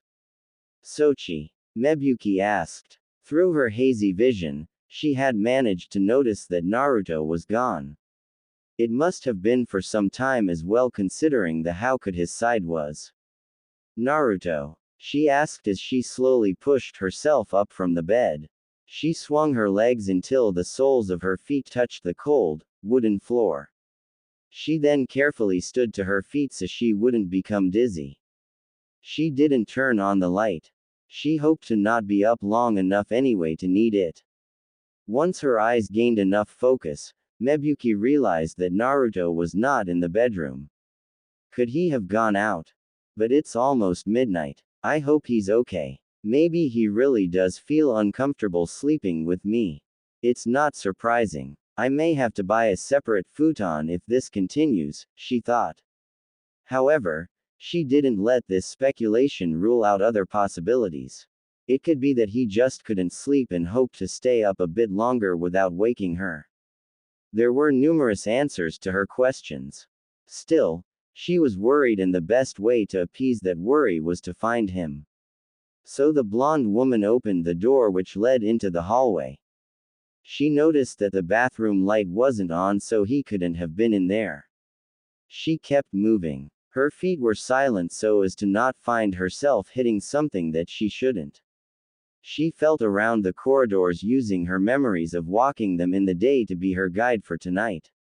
As she walked in the direction of the living room, Mebuki suddenly became aware of Naruto's voice. Ha! Ha! Ha! Mebuki-san! Ka-chan! Ka-chan! Ka-chan! She heard. Slowly, and without a single sound, Mebuki entered the living room just a step from the hallway. She stared in utter shock as Naruto laid on the living room couch. Mebuki silently gasped with a hand over her mouth as she saw Naruto stroke his. His head rested on the neck of the couch while his hands worked his hardening muscle over. Is he masturbating to me? Mebuki thought. She watched him pant as he continued to provide pleasure and relief to himself. He teased the sensitive tip of his head and bit his lower lip. From the moonlight which shined into the living room, she caught the full picture of his hardness. Its length, so long and strong. She could even make out the veins which no doubt were pumping blood in to keep his erection standing. The tip was so puffy and purple, and his touch upon it was both filled with gentleness, yet firmness. Ka-chan, I'm sorry, but you're so beautiful, Dadbao. I can't help it, Naruto claimed. He could not have known that she was listening, but as Mebuki watched, her cheeks became flushed and her breathing became labored. Compliment after compliment he gave to her, which only served to make her more aroused. When was the last time Kazashi said something like that? Mebuki could feel the familiar, yet highly pleasing sensation of her nipples pressing against her nightgown. She inhaled and tried to resist the urge to massage her growing need. Ka-chan. Oh God, Ka-chan. She continued to hear. She could see her son pressure the two walls which led to his open hole. He moved his strong hand again and again. Such a ferocious desire, and such an unrelenting need was the way he moved. Mebuki wondered what he was picturing him doing to her. Was it something as crazy as what she did to him last night? I shouldn't be watching this. I can't repeat last night. I just can't. Oh Naruto-kun, oh Sochi. Why are you so hard for me? You're so hard for your mother. My beautiful son. My beautiful Sochi. What are you doing to me? She asked. Yes, she knew she should leave, but she was unable to find the will to do so. Her hands found hers and she squeezed them. As Naruto imagined freely what he could do with Mebuki, she in turn imagined the same thing. Her eyes glazed and her mind clouded with lust. She saw the precum stick itself between his fingers. Her thighs rubbed together and she could feel her lower region quiver with need. She was, again, getting aroused at the thought of Naruto, her son for the week. For the second day in a row, she felt this growing need rising. They don't compare to you, Dadbao. None of them were as beautiful as you, Ka-chan. Please, don't hate me. Can't stop looking at you. Naruto moved on. He clenched his teeth. Within his mind, he watched Mebuki smile at him. She then kissed the top of his head just like he had wanted her to. His thoughts, emotions, and feelings were utterly frazzled with unbridled passion. No, look at me, Sochi. How could I hate my wonderful son who compliments me? I could never hate you. Look at your mother watching you masturbate to thoughts of her. Oh Kami, what could you be making me do in your imagination? You naughty boy, you shouldn't be getting off from your mother, Mebuki replied. She quietly pinched one of her nipples and then fondled her. Oh no, she was losing control again. She couldn't stop. Her body felt like it was on fire.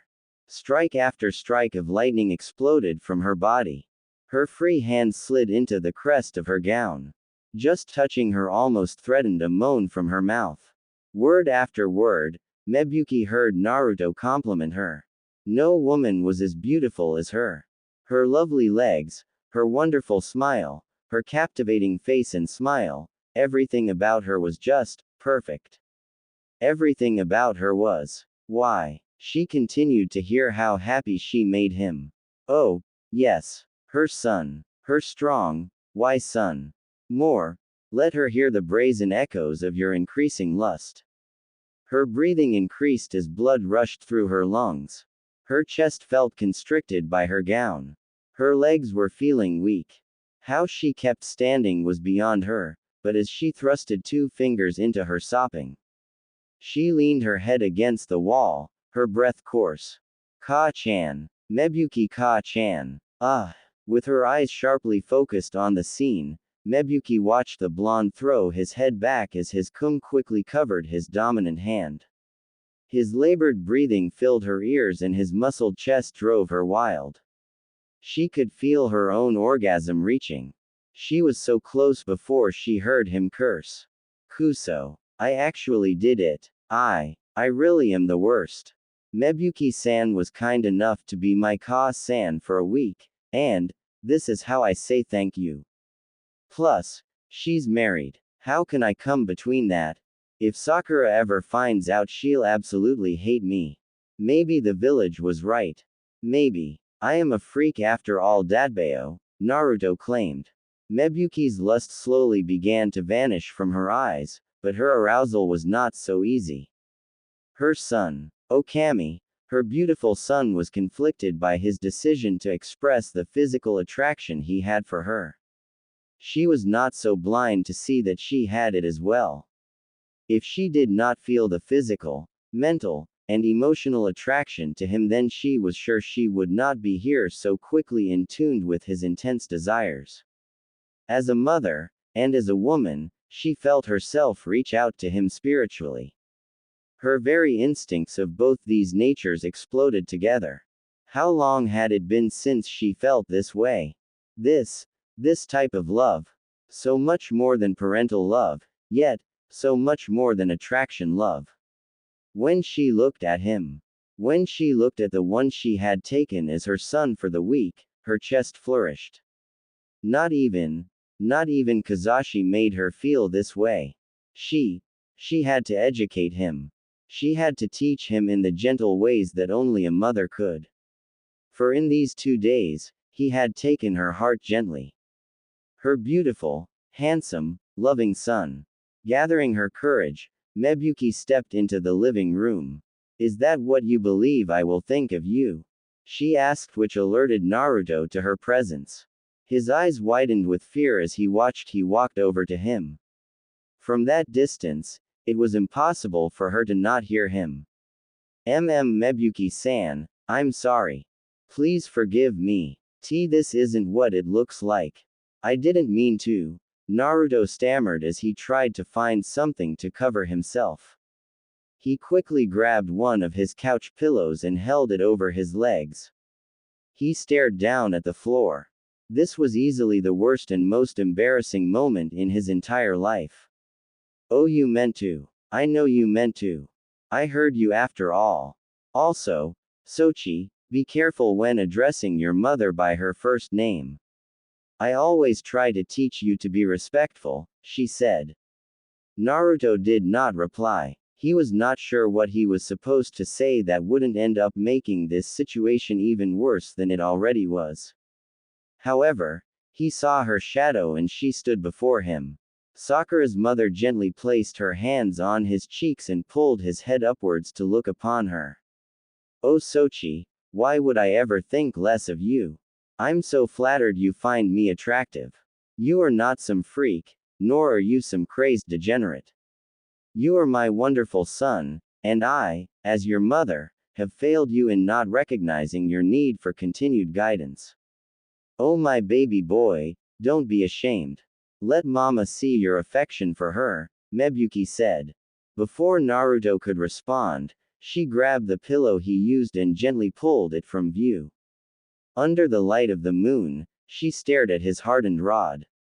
It glistened with the juices of his earlier act, and the musky scent filled her nose and head. Standing from around the corner, she hadn't had the best view of it, but now it was completely free in front of her face. She watched it twitch and pulsate like a living creature. Its girth was wide and its frame was narrow, yet, it was so beautiful, just like her son. This was her son's. The blonde teen swallowed the lump in his dry throat. He had just finished, but watching Mebuki, his current mother, stare at his erection had quickly brought him back faster than he thought it would. He could see her lovely legs through her gown and the nipples of her S pointed through her fabric. He was not sure what to say for fear of ruining what they currently had. Yes, my handsome, wonderful, amazing son. Look at you. So hard for your Ka-chan. Be honest with me. Did you enjoy thinking about me? Did you enjoy fantasizing about your mother? She asked. Naruto's found his breath sharper and his lungs short of air. His jumped at the mere thought. Each compliment and praise she gave him as his mother ignite the fire in his loins. His eyes were dazed and covered with the steamy clouds of UAL longing. His mother was the most gorgeous woman ever. Sakura's mother did not wait for him to finish. I would say that you did. Do you know how I know? She asked. She reached for his right hand and held up the effects of his fantasy. Naruto sat with a loss for words as his mother examined his hand. There is so much of it. I really have been neglecting your needs. For there to be all of this is interesting. Oh Sochi, how could you think I would love you any less than I do now? Do you know how much Ka-chan loves you? Mebuki asked. It was very strange. Her thoughts were shockingly clear, and her desires were shockingly present. However, any consequences or ramifications it might have upon her marriage were so easily banished from her mind. For right now, her son was her only family and the only one who needed her. No, Ka-chan. How much do you love me? Naruto asked. Even now the words came out almost like sandpaper. His throat was dry and so was his resolve. The voice within his head that told him to not violate the sanctity of Mebuki's marriage in this vain attempt of them keeping their parent-child connection was fleeting. He never felt so needed. He never felt so tended to. For once, he was the absolute focus of someone's world. Mebuki smiled. She took his sticky hand and licked the cum from his fingers. The color of shock was painted across his face when he watched.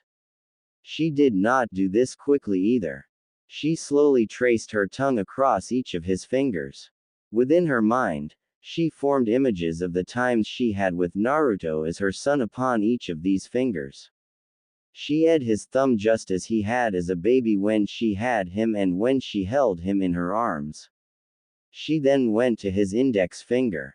Its aroma and taste filled her nose and mouth, just like the joy when she held his finger helping him walk. Then came his middle finger where she bandaged a wound he had gotten when playing. After that was his ring finger where she told him of the type of girl he should marry. Lastly, was his pinky finger when she promised him she would always love him as her son. Once those were clean, she licked his palm up and down. Her free hand gently massaged his thighs, which made Naruto groan in appreciation. He watched her lick his cum until the very last piece was on the tip of her tongue. She then swallowed it. The smile she gave after could have lit the room on its own.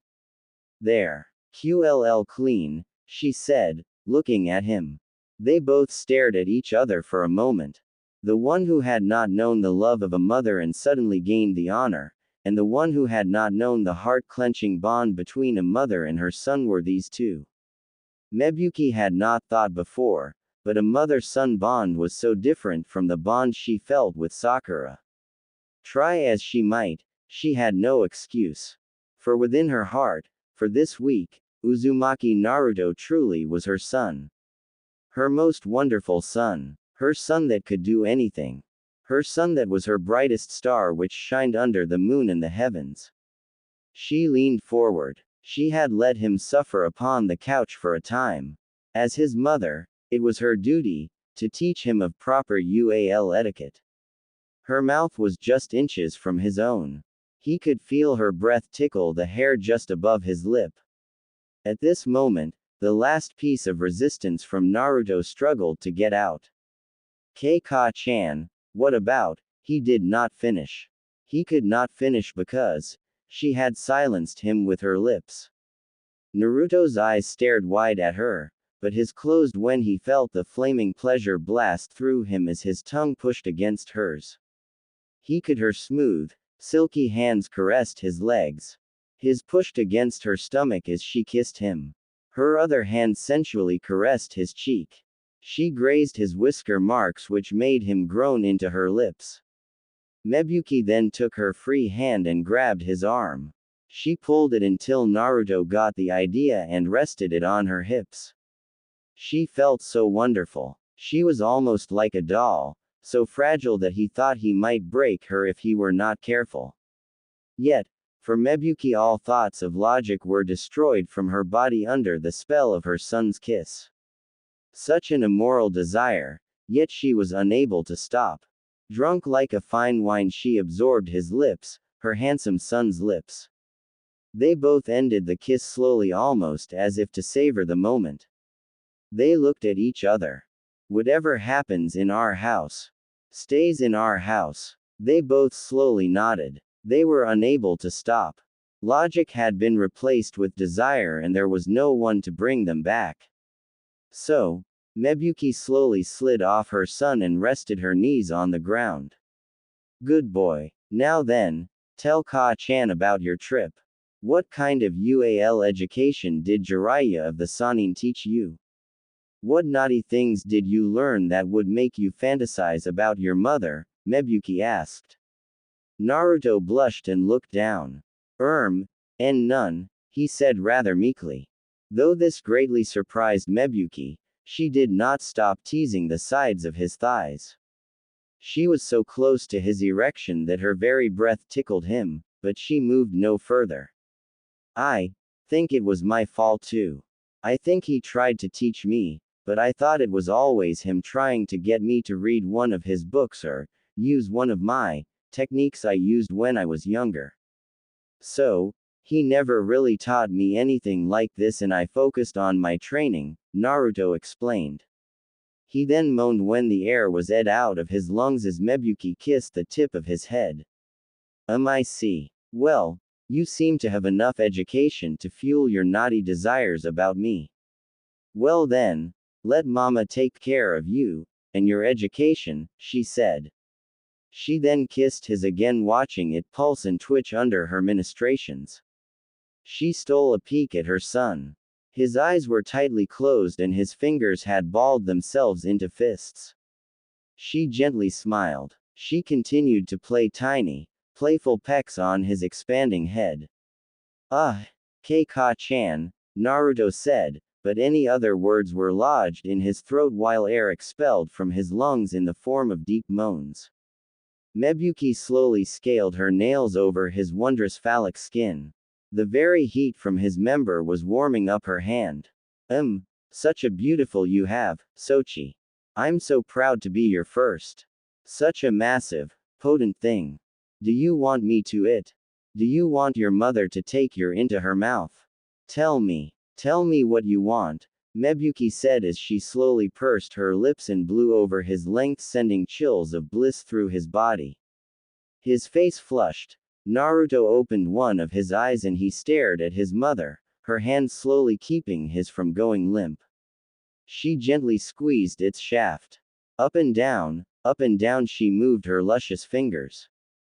From the light outside their window, Naruto could see just how aroused Mebuki was.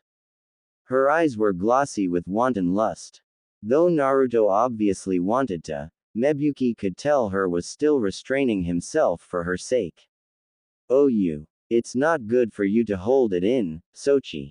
It's unhealthy, Mebuki replied to herself. She then bent a little lower and licked Naruto's from his base, slowly, agonizingly, until she reached his crown. She circled his tip, still planting little kisses, but never fully giving him what he obviously wanted. Do you want Ka-chan to lick her son strong like that? Do you want Ka-chan to touch these two things down here, like this? Mebuki asked. She smiled with delight as Naruto released a powerful moan when she fondled his balls beneath his spear. Oh, such a lovely moan from her son. Or perhaps, you would like me to stop? No, Naruto exclaimed in haste and fear. The unending pleasure from Mebuki's hands fired the sensations into his brain and back into his body. He bit his lower lip. Mebuki waited with a smirk. Though he might not say it, she already knew that he had given his answer. Ka-chan, please make me come, with your mouth, Naruto said. Without another word, Mebuki ducked her head down, opened her mouth, and took the head of Naruto's male muscle into the depths of her cheeks. It's even bigger like this. My strong, masculine son. Your mother is giving you your first blowjob. Perhaps this week will be a week of many firsts, Mebuki thought. She then began to bob her head up and down. Naruto watched his appear and disappear into her mouth. His moans grew louder and louder. The feeling of his mother's soft, sleek mouth was so much better than anything Jiraiya had said to him, or tried to say to him. It felt like his entire being was being edged through a vacuum of intense ecstasy. He was unable to resist and raised his hands to her head. He toyed with the follicles of her hair while she continued in her earnest pursuit of pleasuring her lovely son. Ka-chan, that feels so good. That feels really good, Dadbao, Naruto remarked. For a response, Mebuki took his through her mouth until she reached his pelvis. Just enough for a bit of teasing pleasure. Her teeth skillfully scraped the outer folds of his skin. Her cheeks were warm with desire and her body was burning with unbridled passion. She then took his out of her mouth for a moment. Under the moonlight, she watched it glisten just as it had a moment when her son was pleasuring himself to her. Do you like that? Do you like Ka-chan's blowjob? Mebuki asked. Why yes, it's the best thing I've ever felt, Naruto said. Once he said that, Mebuki did not know why, but the pride thoroughly exploded from her chest. The clash of her maternal instincts with her desires as a woman seemed to be mixing together just as they had been previously. Well, enjoy it, Sochi. If we have time, tomorrow night, I'll teach you the joys of pleasuring a woman, but for now, I want all the focus to be on you.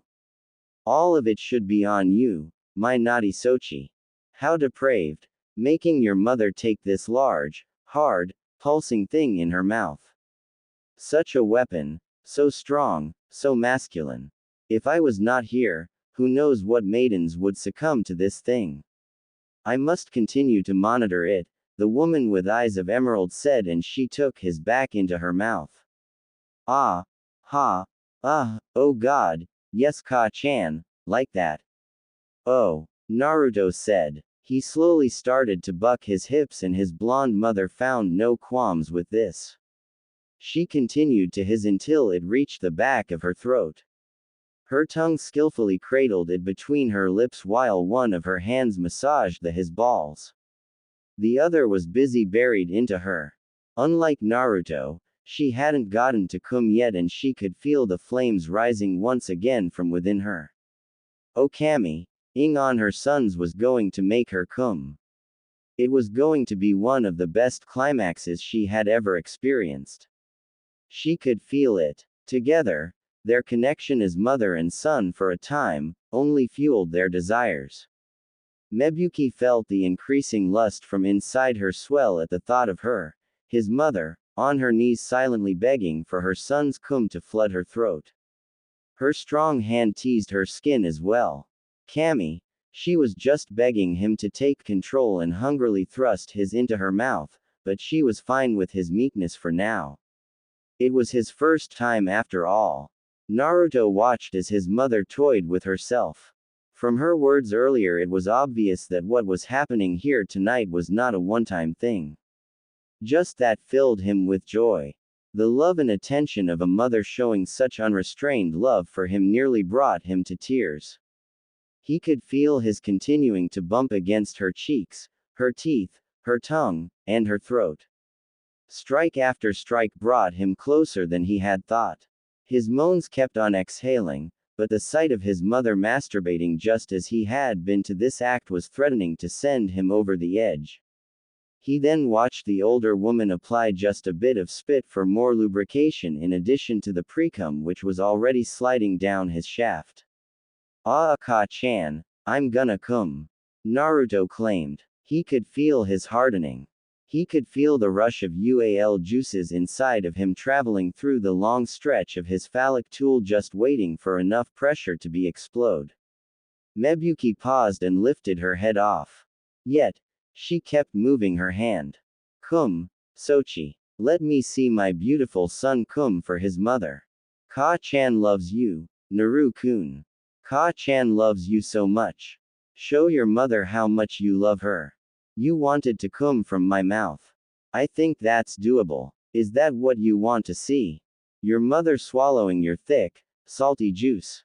She asked. Ka-cha, Ka-chan, Ka-chan. Naruto repeatedly said. Give it to me, honey. Give your Ka-chan your white, hot milk.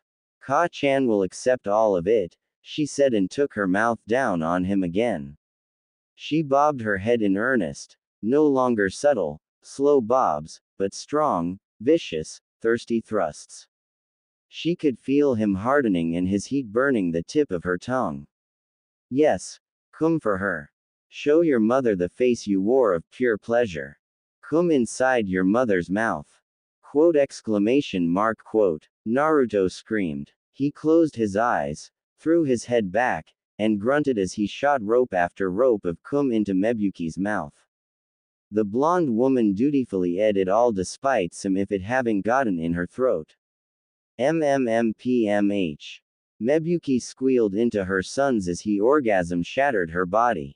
Her juices spilled onto the floor while she continued to the salty taste from Naruto's. So hot. Such a delightful taste from my Sochi, she thought. A tad salty, but she did not mind. Once she was sure her son was done, she slowly took her mouth off his only to be surprised when some landed on her face. She glanced up and stared at Naruto, his face covered in sweat and his breathing unstable. The young blonde opened his eyes and he watched Mebuki scrape the remains of his cum from her face. She then licked her fingers clean. Such a powerful taste from my Sochi, she said. She then held up her free hand which had made her orgasm to his face. Naruto licked her fingers clean. The taste and scent of her juices drove him nigh mad with desire once again, but they both knew it was late. They also knew, there was no going back from this. Tomorrow, they would continue from where they had left off. It was impossible not to. Once Naruto was done, Mebuki stood up and leaned forward. She grabbed his face and before he could speak, she claimed his lips. She moved her hands behind his neck while his hands rested on her hips. She then parted from him. You aren't a freak, Sochi. You are my son, whom I love, she said. Naruto closed his eyes. Try as he might, a single tear escaped him before he nodded, a smile on his face. Taking his hand, Mebuki led him back into their bedroom where they both rested until morn. Naruto slowly opened his eyes to another morning. He pushed the covers off his body. Cammy, this had been the second morning in a row that he had woken up feeling completely refreshed. It was as if the negative feelings which had been weighing down on his body had vanished away into nothingness. Of course he understood where these feelings were coming from. His mind could not have forgotten what Mebuki had done to him. She had given him his very first experience of a woman's touch, not counting Sakura's fists. Naruto. How long are you going to sleep, mister? Breakfast is ready. Mebuki called. The voice of his mother filled his room. His mother was calling him. His very own mother was calling him for the breakfast she had made. A first, home-cooked breakfast. Joy and happiness were too big for him to feel any negative emotions. He felt like his chest was going to burst. He pushed the covers off his bed. Coming. Don't eat without me, Ka-san. He called. Kami. The words tasted like sweet honey in his mouth. He dropped his legs down to his wooden floor. He then stood to his feet. Just like the sun, the smile on his face threatened to tear him apart. He grabbed the handle of his bedroom door and opened it. He ran through his hallway and entered the kitchen area. There he saw his mother standing over the stove in a lavender robe. She hummed to herself as the smell of food rose into the air. Morning, Ka-chan, Naruto exclaimed as he took a seat at the table. He heard Mebuki chuckle as she turned her head to face him, but she never stopped her cooking action. Well, someone's in a good mood today. Good morning, Sochi. I hope you're hungry. Ka-chan made you lots of food, Mebuki said, and she began to set the table. Once she was done, she pulled up a seat and sat with Naruto. Both blondes quickly ate their food. For Naruto, it had been the greatest breakfast he had eaten in all of his life. It was something specially made just for him. It wasn't made for anyone else, but him. Good? Mebuki asked. Naruto did not see the cunning glint in her eyes. He remained blissfully unaware as her legs pushed a piece of her robe to the side. She calmly began to eat her own food that she had finished preparing. Yup. It's a maze. Oh. Ka-chan. Naruto moaned as he felt Mebuki's foot gently massage the fabric of his pajama shorts. The blonde male clenched his chopsticks. His body shivered as pleasure fired through his body. He stared at his mother. She smiled with her eyes closed as she continued to eat, acting like she was unaware of the effect she was having on him. Mebuki opened her eyes. She flexed the muscles in her leg as she felt her wonderful suns rising to her movements. She stared at him playfully. It's very good, isn't it, Sochi? This is your favorite, right? She asked. She watched Naruto scrunch up his face while his hands balled into fists on the table. She could feel his hardened robe eagerly twitching against the soles of her foot while she continued to stimulate him beneath the table. Why yeah, it's my favorite, Ka-chan. Naruto said, his voice rough and his body hot. He placed his sticks on the table. Kami.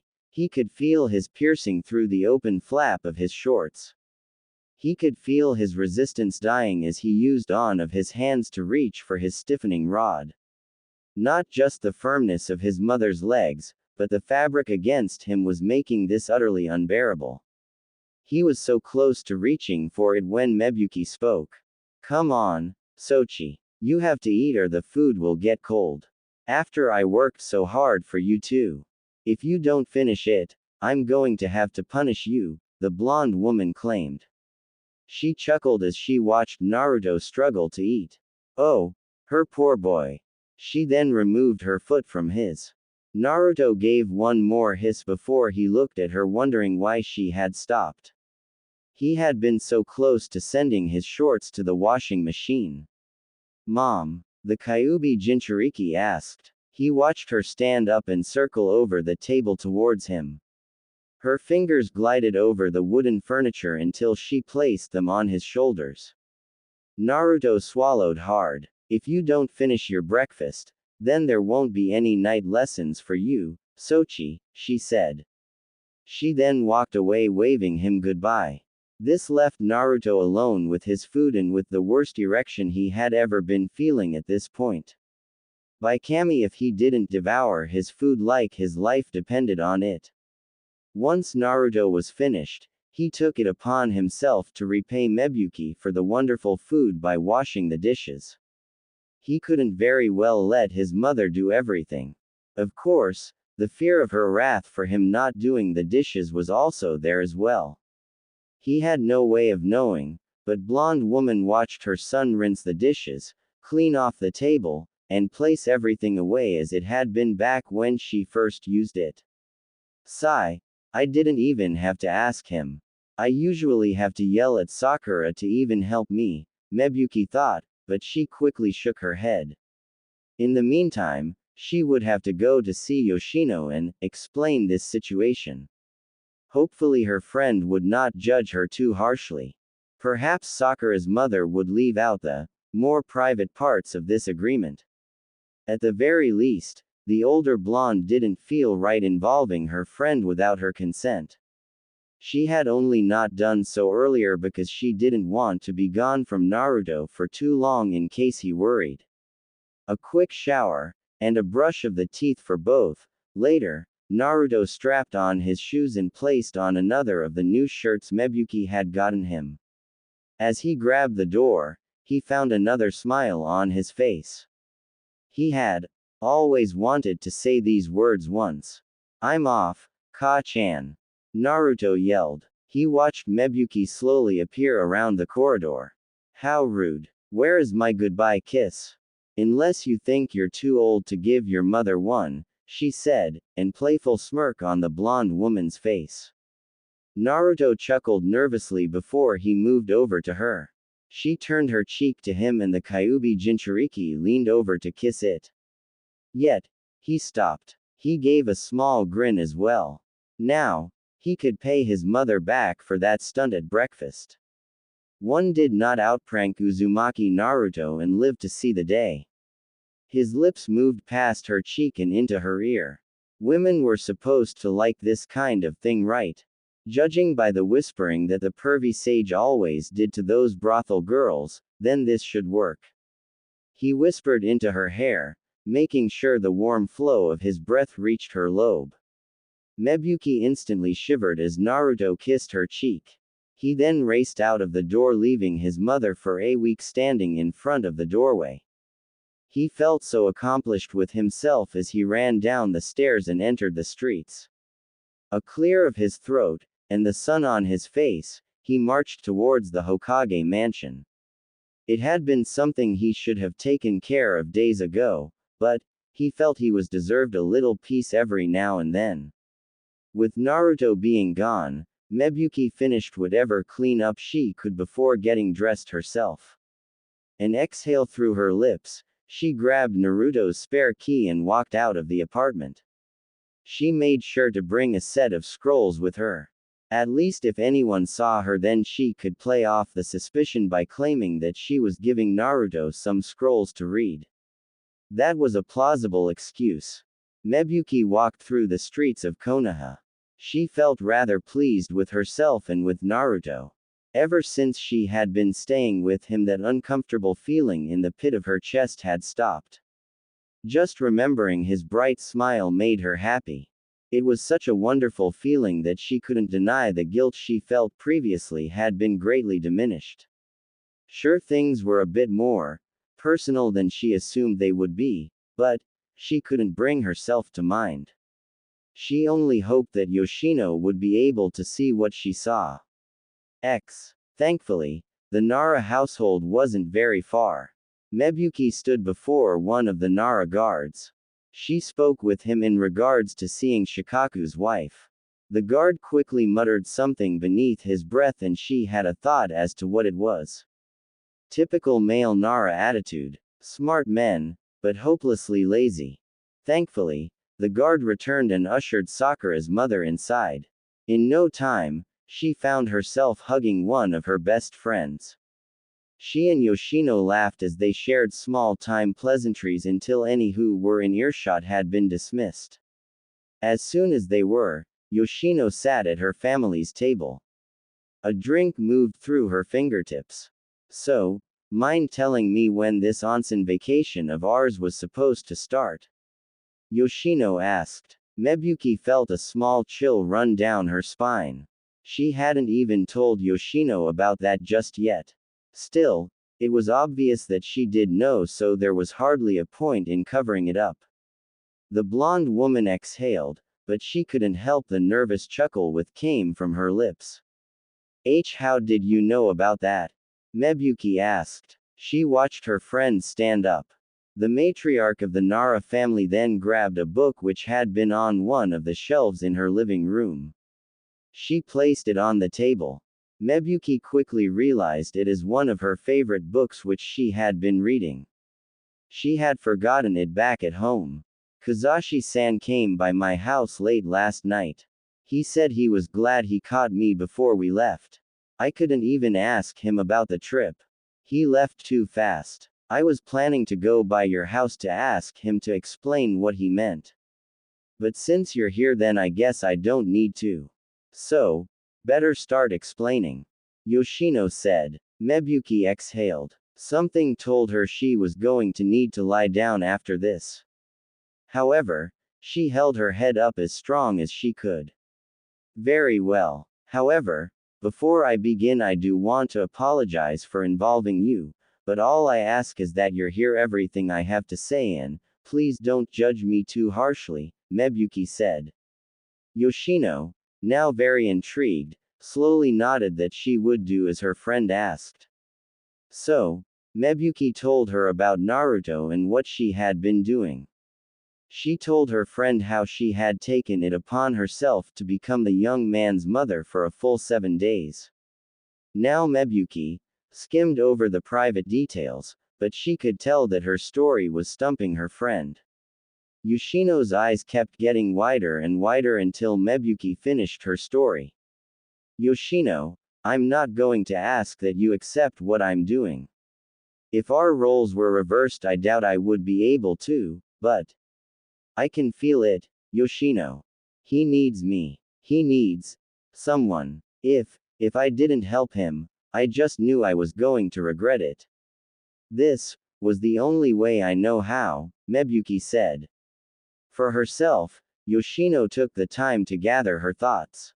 Naruto Uzumaki. She still remembered the times when that name was only spoken of in hushed whispers, and not the particularly nice ones either.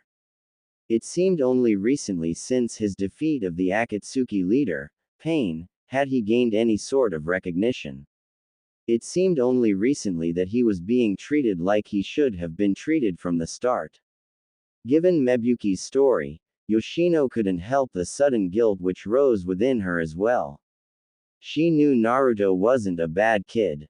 A bit misguided, and yes, a bit of a troublemaker, but he wasn't a bad child. Even now, it broke the Nara matriarch's heart as a mother to imagine if Shikamaru was treated like that. She was aware that she had not helped in that regard with her son's friend. Mebuki, I get what you're saying, but it's not like he's 6, 7, or even 8 years old. He's almost 18 years old. In addition, you're married. What are people going to think or say when they see you staying in his apartment alone? It's a hive of gossip just waiting to spread, Yoshino explained. You're right. I did think about that, but I don't think it's so far-fetched for a mother to visit her daughter's teammate's house. Besides, I am still a kunoichi. I can just call it in-house training. Everyone's done that, Mebuki replied. Yoshino sighed and placed her elbows on the table. Mebuki, I understand that you feel bad for him. I do as well. But, don't you think maybe you're overthinking this? Maybe you're worried because Sakura's going to be leaving your house soon and you still want someone to care for. Yes, it is difficult, but you can't help every orphan you come across. It won't end well for him, and it won't end well for you, the mother of Nara Shikamaru said. Sakura's mother was silent for a moment. The only sounds were that of a ticking clock which hung high over the kitchen area. I saw his eyes when Sakura hugged me and Kazashi. He looked defeated. He looked alone. He looked helpless. When I laid in bed with him, in his dreams he called out for his parents. Maybe those are my feeling running haywire like you say, but I also have a mother's intuition. I know this is the right thing to do. Had he wanted, I would have done the same for Uchiha Sasuke. Mebuki replied, though present side activities excluded perhaps. Maybe by helping him now, I won't come to regret it later, and I can make up for the fact that I, and everyone else, did not help him earlier. I didn't come seeking your approval, Yoshino. I just wanted to explain the situation to you and apologize for involving you as I did without your permission. I made him a promise, and I do not take these lightly. There are still 5 days left and I'm going to spend them like I had said I would. I love Sakura. I love my daughter very much, but I find myself very jealous of you, Yoshino. I never knew what a joy having a son could be, Mebuki said. The matriarch of the Nara family did not speak. Mebuki took this as a sign that she was to excuse herself out. She offered a small bow and began to head out of the compound. Wait, Yoshino called. Mebuki turned around. Yoshino stood in her family's doorway. Listen, I don't think there are any ill intentions between you two in this agreement you have, but you have to promise me this ends once the week is over. You're my friend, Mebuki. I do not want to see you get hurt over your compassionate side. Neither you nor Naruto-san deserve that. If you can promise me that once the week is over you will both return to normal, then I'll pack my bags and head to a hotel for that week's vacation for two like you said. Truth be told, I could use some space from Shikaku and this house of lazy men. Do we have a deal? Yoshino asked. Mebuki clenched her fists. She then exhaled. Yes, she knew it wasn't meant to last. It was Naruto's birthday present for a week. Anything beyond that was just simply illogical. It had to be. Deal, Mebuki said. Both mothers smiled and quickly agreed. Of course, Yoshino still had her reservations, but what could she say?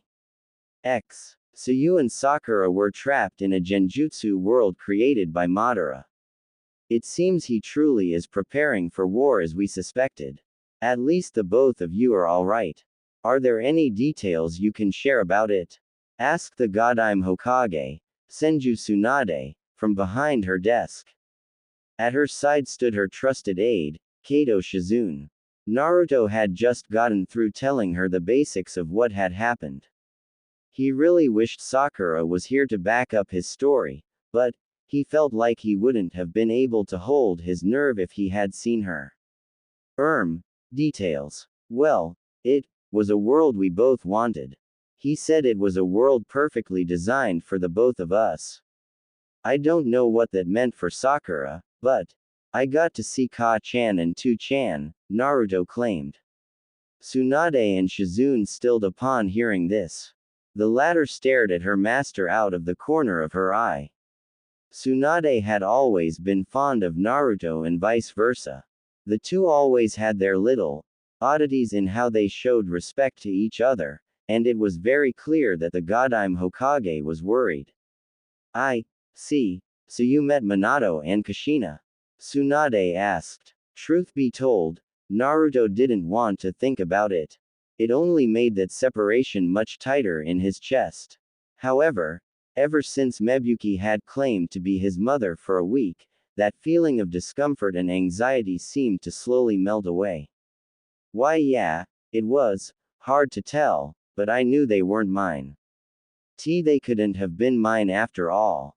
It'd be kinda of weird to not have parents all your life and only get them now, right? Madara never fooled me 1 minute Dadbao. Naruto replied. The stutter in his voice was obvious, but neither Tsunade nor Shizune made a comment. I see. Well, it sounds like you're learning to use discretion, brat. I'm proud of you. Keep this up and you'll make Chunin in no time, the Godime Hokage replied. Naruto hoped his smile was as upbeat as he wanted it to be, but he wasn't sure. He didn't like to remember that time anymore. No special treatment for him. Perhaps that should have been a good thing, but it sure didn't feel like it. Yeah, thanks. I just wanted to report that. I assumed Sakura-chan was going to do it eventually, but I figured it shouldn't be solely on her to explain things. If that's all, then am I dismissed? Naruto asked. Tsunade smirked and leaned forward. What? Not eager for another mission? She asked. She hoped her attempted jab would keep him from looking so melancholy. It didn't seem to work. Sure, I wouldn't mind going on one, but I think I've had enough surprises to last the whole week, Naruto replied. He did not clarify on what he meant, but it sounded negative and so Tsunade sighed. She then dismissed him. He bid them both a goodbye and closed the door. Tsunade heard Shizune sigh. It was his birthday a couple of days ago. I'm sad I couldn't find anything to get him in time. Tsunade-sama.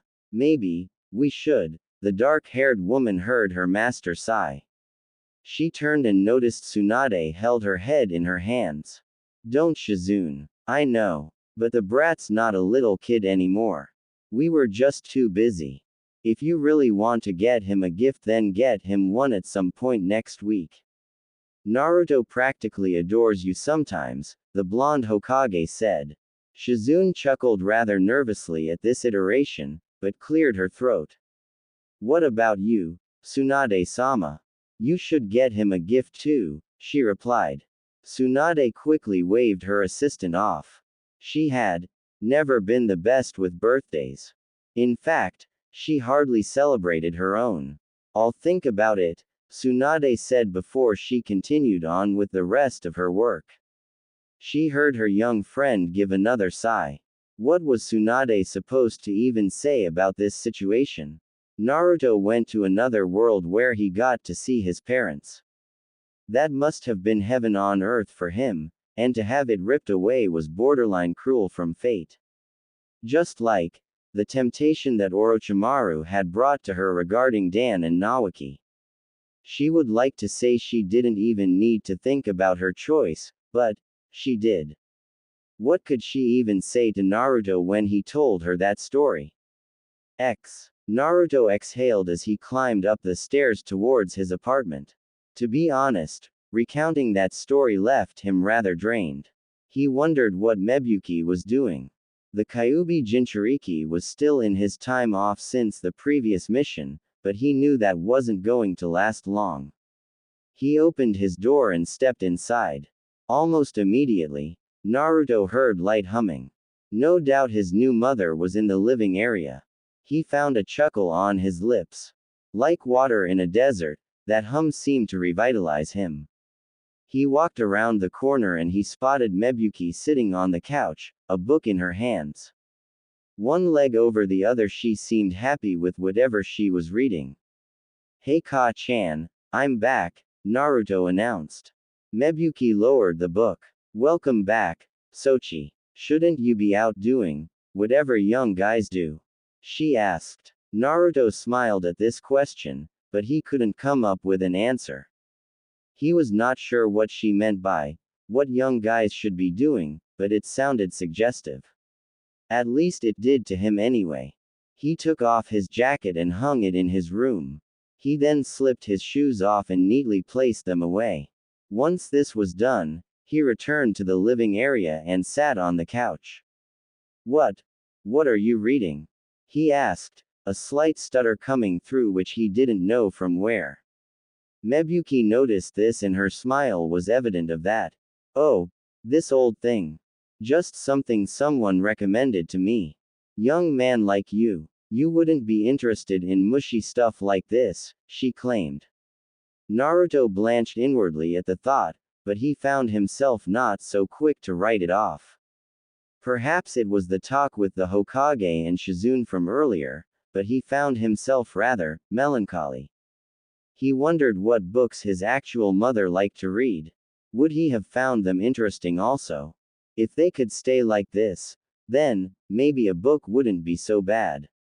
Not known to Naruto, Mebuki could see him constantly taking glances at her legs. This was not the same gaze as yesterday of restrained lust, but rather, more supportive in her eyes.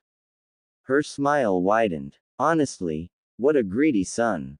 She quickly grabbed his head, to his surprise, and pulled it down until he rested on her thighs. Naruto spoke, but nothing came out. It was like words had been caught in his throat. A light blush appeared on his face.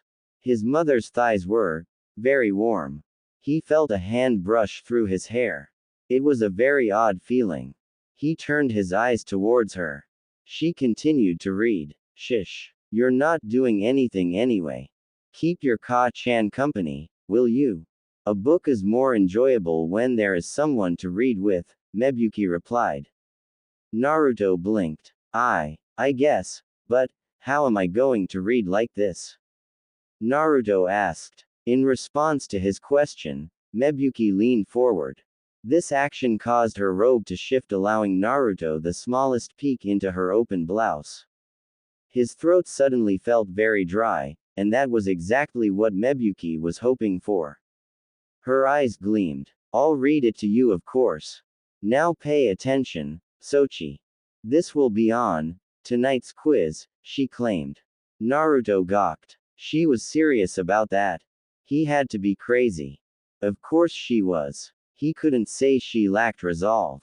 He still remembered the sheer pleasure which exploded through his body. Then, he was going to be doing that to her. And, if you get all my questions right, I'll even throw in something extra. She said. Extra. What the hell was that supposed to mean? What else were they going to be doing? Now, naturally, Naruto still had doubts about this direction they were going. Of course he knew that this was definitely not something he should be doing with a married woman, but, he couldn't refuse. His heart couldn't refute this attention from a mother, and a woman. What's extra? Naruto asked. He received a kiss on the top of his head for an answer. Mebuki leaned up. Now where's the fun in telling you? Now, pay attention, she said as she began to read. Throughout her story, Naruto did try to listen, however whether this was for the book itself or for the extra his mother spoke about was up for debate. He laid on the couch, his head on her lap, for who knows how long. He had lost sense of time. He had done so much training in his life that this feeling of doing nothing was rather foreign. Just the feeling of the sun piercing through his open screen door, and the sound of her voice made him happy. As an orphan, he had many days where the sheer sound of nothingness threatened to almost overwhelm him. Nothing, but his own thoughts could be heard, but now, the room was filled with a joyous talk, and he listened. An hour later, Mebuki paused from her reading. She moved her book and she noticed that Naruto had quickly fallen asleep. Her laughter was kept to a gentle hum, but she continued her book silently.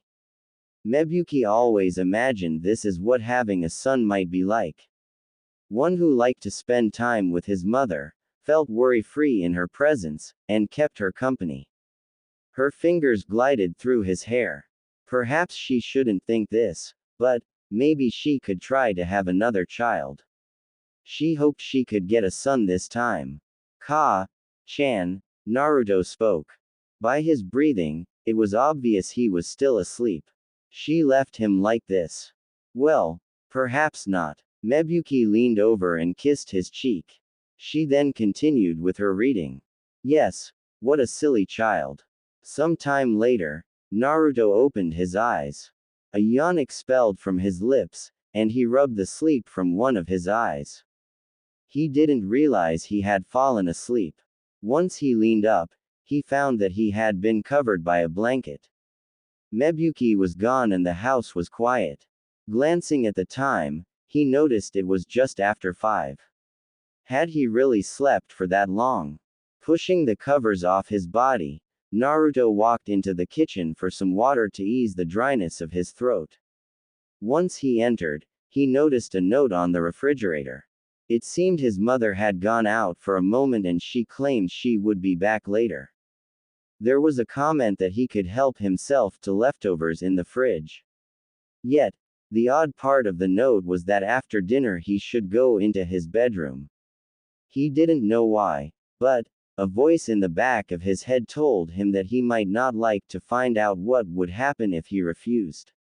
So, Naruto ate the leftovers which Mebuki had cooked for his birthday. Even now, days later, it still maintained the goodness from earnest cooking that was rather foreign to Naruto's lips.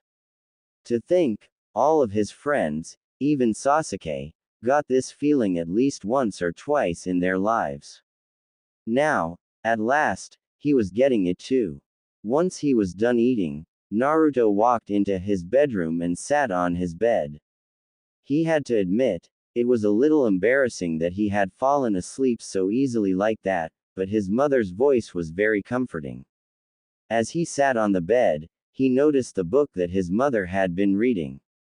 He remembered a couple of the chapters she read before he went to sleep. He picked up the book and started reading it. Truth be told, along with the book that was written by his deceased sensei, this was the second book he had voluntarily found himself reading. He didn't know why he was reading it, he only knew that time had to have passed when he heard his room door unlock. There was no time to even let go of the book. Judging by how you fell asleep, I almost thought my book was too boring for you. Enjoying it? She asked. Out of embarrassment, Naruto could only rub the back of his head. What was he supposed to say under a circumstance like this? Hell, if it had been Sakura he could already feel the pain coming. However, as he was constantly being reminded, Mebuki was not Sakura. That made him just which side of her family did Sakura get her attitude from? Or maybe it was just a woman thing. What did he know? Sorry. I hope I didn't ruin the page's datbao. Naruto said. He watched Mebuki enter the room with a bag in her hands. She placed it in the closet. Additionally, she didn't seem to mind his statement. She began kneeling to the floor. If you're really sorry then tell me. First question, what is the name of the book? She asked. Naruto blinked. He grabbed the book and quickly looked at the title. The Dragon Leaves in Spring, he replied. He did not know it, but she smiled down at the floor. She quickly nodded and placed a box away. Once those were done, she sat on the bed. Mebuki wasted no time showing her son's favorite feast for the eyes. She pulled up her dress and revealed her legs to him. Naruto gawked for a moment and he was ashamed to say that he didn't look away. He only absently remembered her asking her second question. Who was the main character? Kota, Naruto asked. His eyes quickly turned back to the book. He quickly found that he was right. Mebuki hummed as she began to take off her clothes. Her breathing became short. As expected, getting undressed had a different appeal when there was still light as opposed to dark. She could feel her son's burning eyes on her, but she continued to unbutton her blouse. As Mebuki lost more and more clothing, she continued to ask Naruto questions. He answered them as best he could. There was no way she could have been oblivious to him using the book. He was sneaky, but he wasn't that sneaky. At least he didn't think so. She grabbed her robe from the closet. She sauntered over to him and Naruto saw his mother lean over him. Her arms were folded in such a way as to accentuate her bosom. Last question. What did the main female character do to the main male character in chapter 15? Also, no using the book this time, you cheater. She laughed. Naruto's eyebrow twitched for a moment. Well, if they were going off a technicality then she never said he couldn't use the book. He didn't tell her that though. But the problem was, he didn't remember that part. Most likely he had fallen asleep. Mebuki took the book from his hands and walked away. I'm going to take a quick shower. I expect my answer when I get back, she said. Naruto felt himself sweating. He was not sure what answer to give. What was he supposed to say to that? 20 minutes passed, and Mebuki came out of the shower. She was just a little disappointed. She had left the shower door unlocked, but then again at least her son learned the fundamentals of politeness and respect. A slight breath to steady herself, she walked into the room. She found herself being rather forward today. Her expectations were matched when she saw her wonderful son staring at her as she entered, a towel around her figure just for emphasis. Though his mouth had not hit the floor, it probably would if it could fall without stopping. She chuckled. He was so easy to tease. She combed her hair and dried it with the help of a mirror. She bent over, both to find a nice angle for the reflection, but also for a nice angle to entice her lustful son. I'm waiting, she claimed. Naruto tore his eyes away and swallowed. He didn't want to make up an answer. He didn't want to lie to her, but he really didn't know. Perhaps he would just have to accept that he wouldn't be getting that extra after all.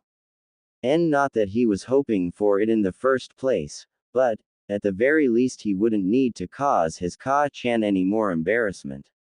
I don't know. I guess that was around the time that I fell asleep. Sorry, Naruto answered. He noticed that Mebuki didn't say anything. Whether this was the right answer or not, he didn't know, but his eyes were glued to her curves like they were the last sight he would ever see.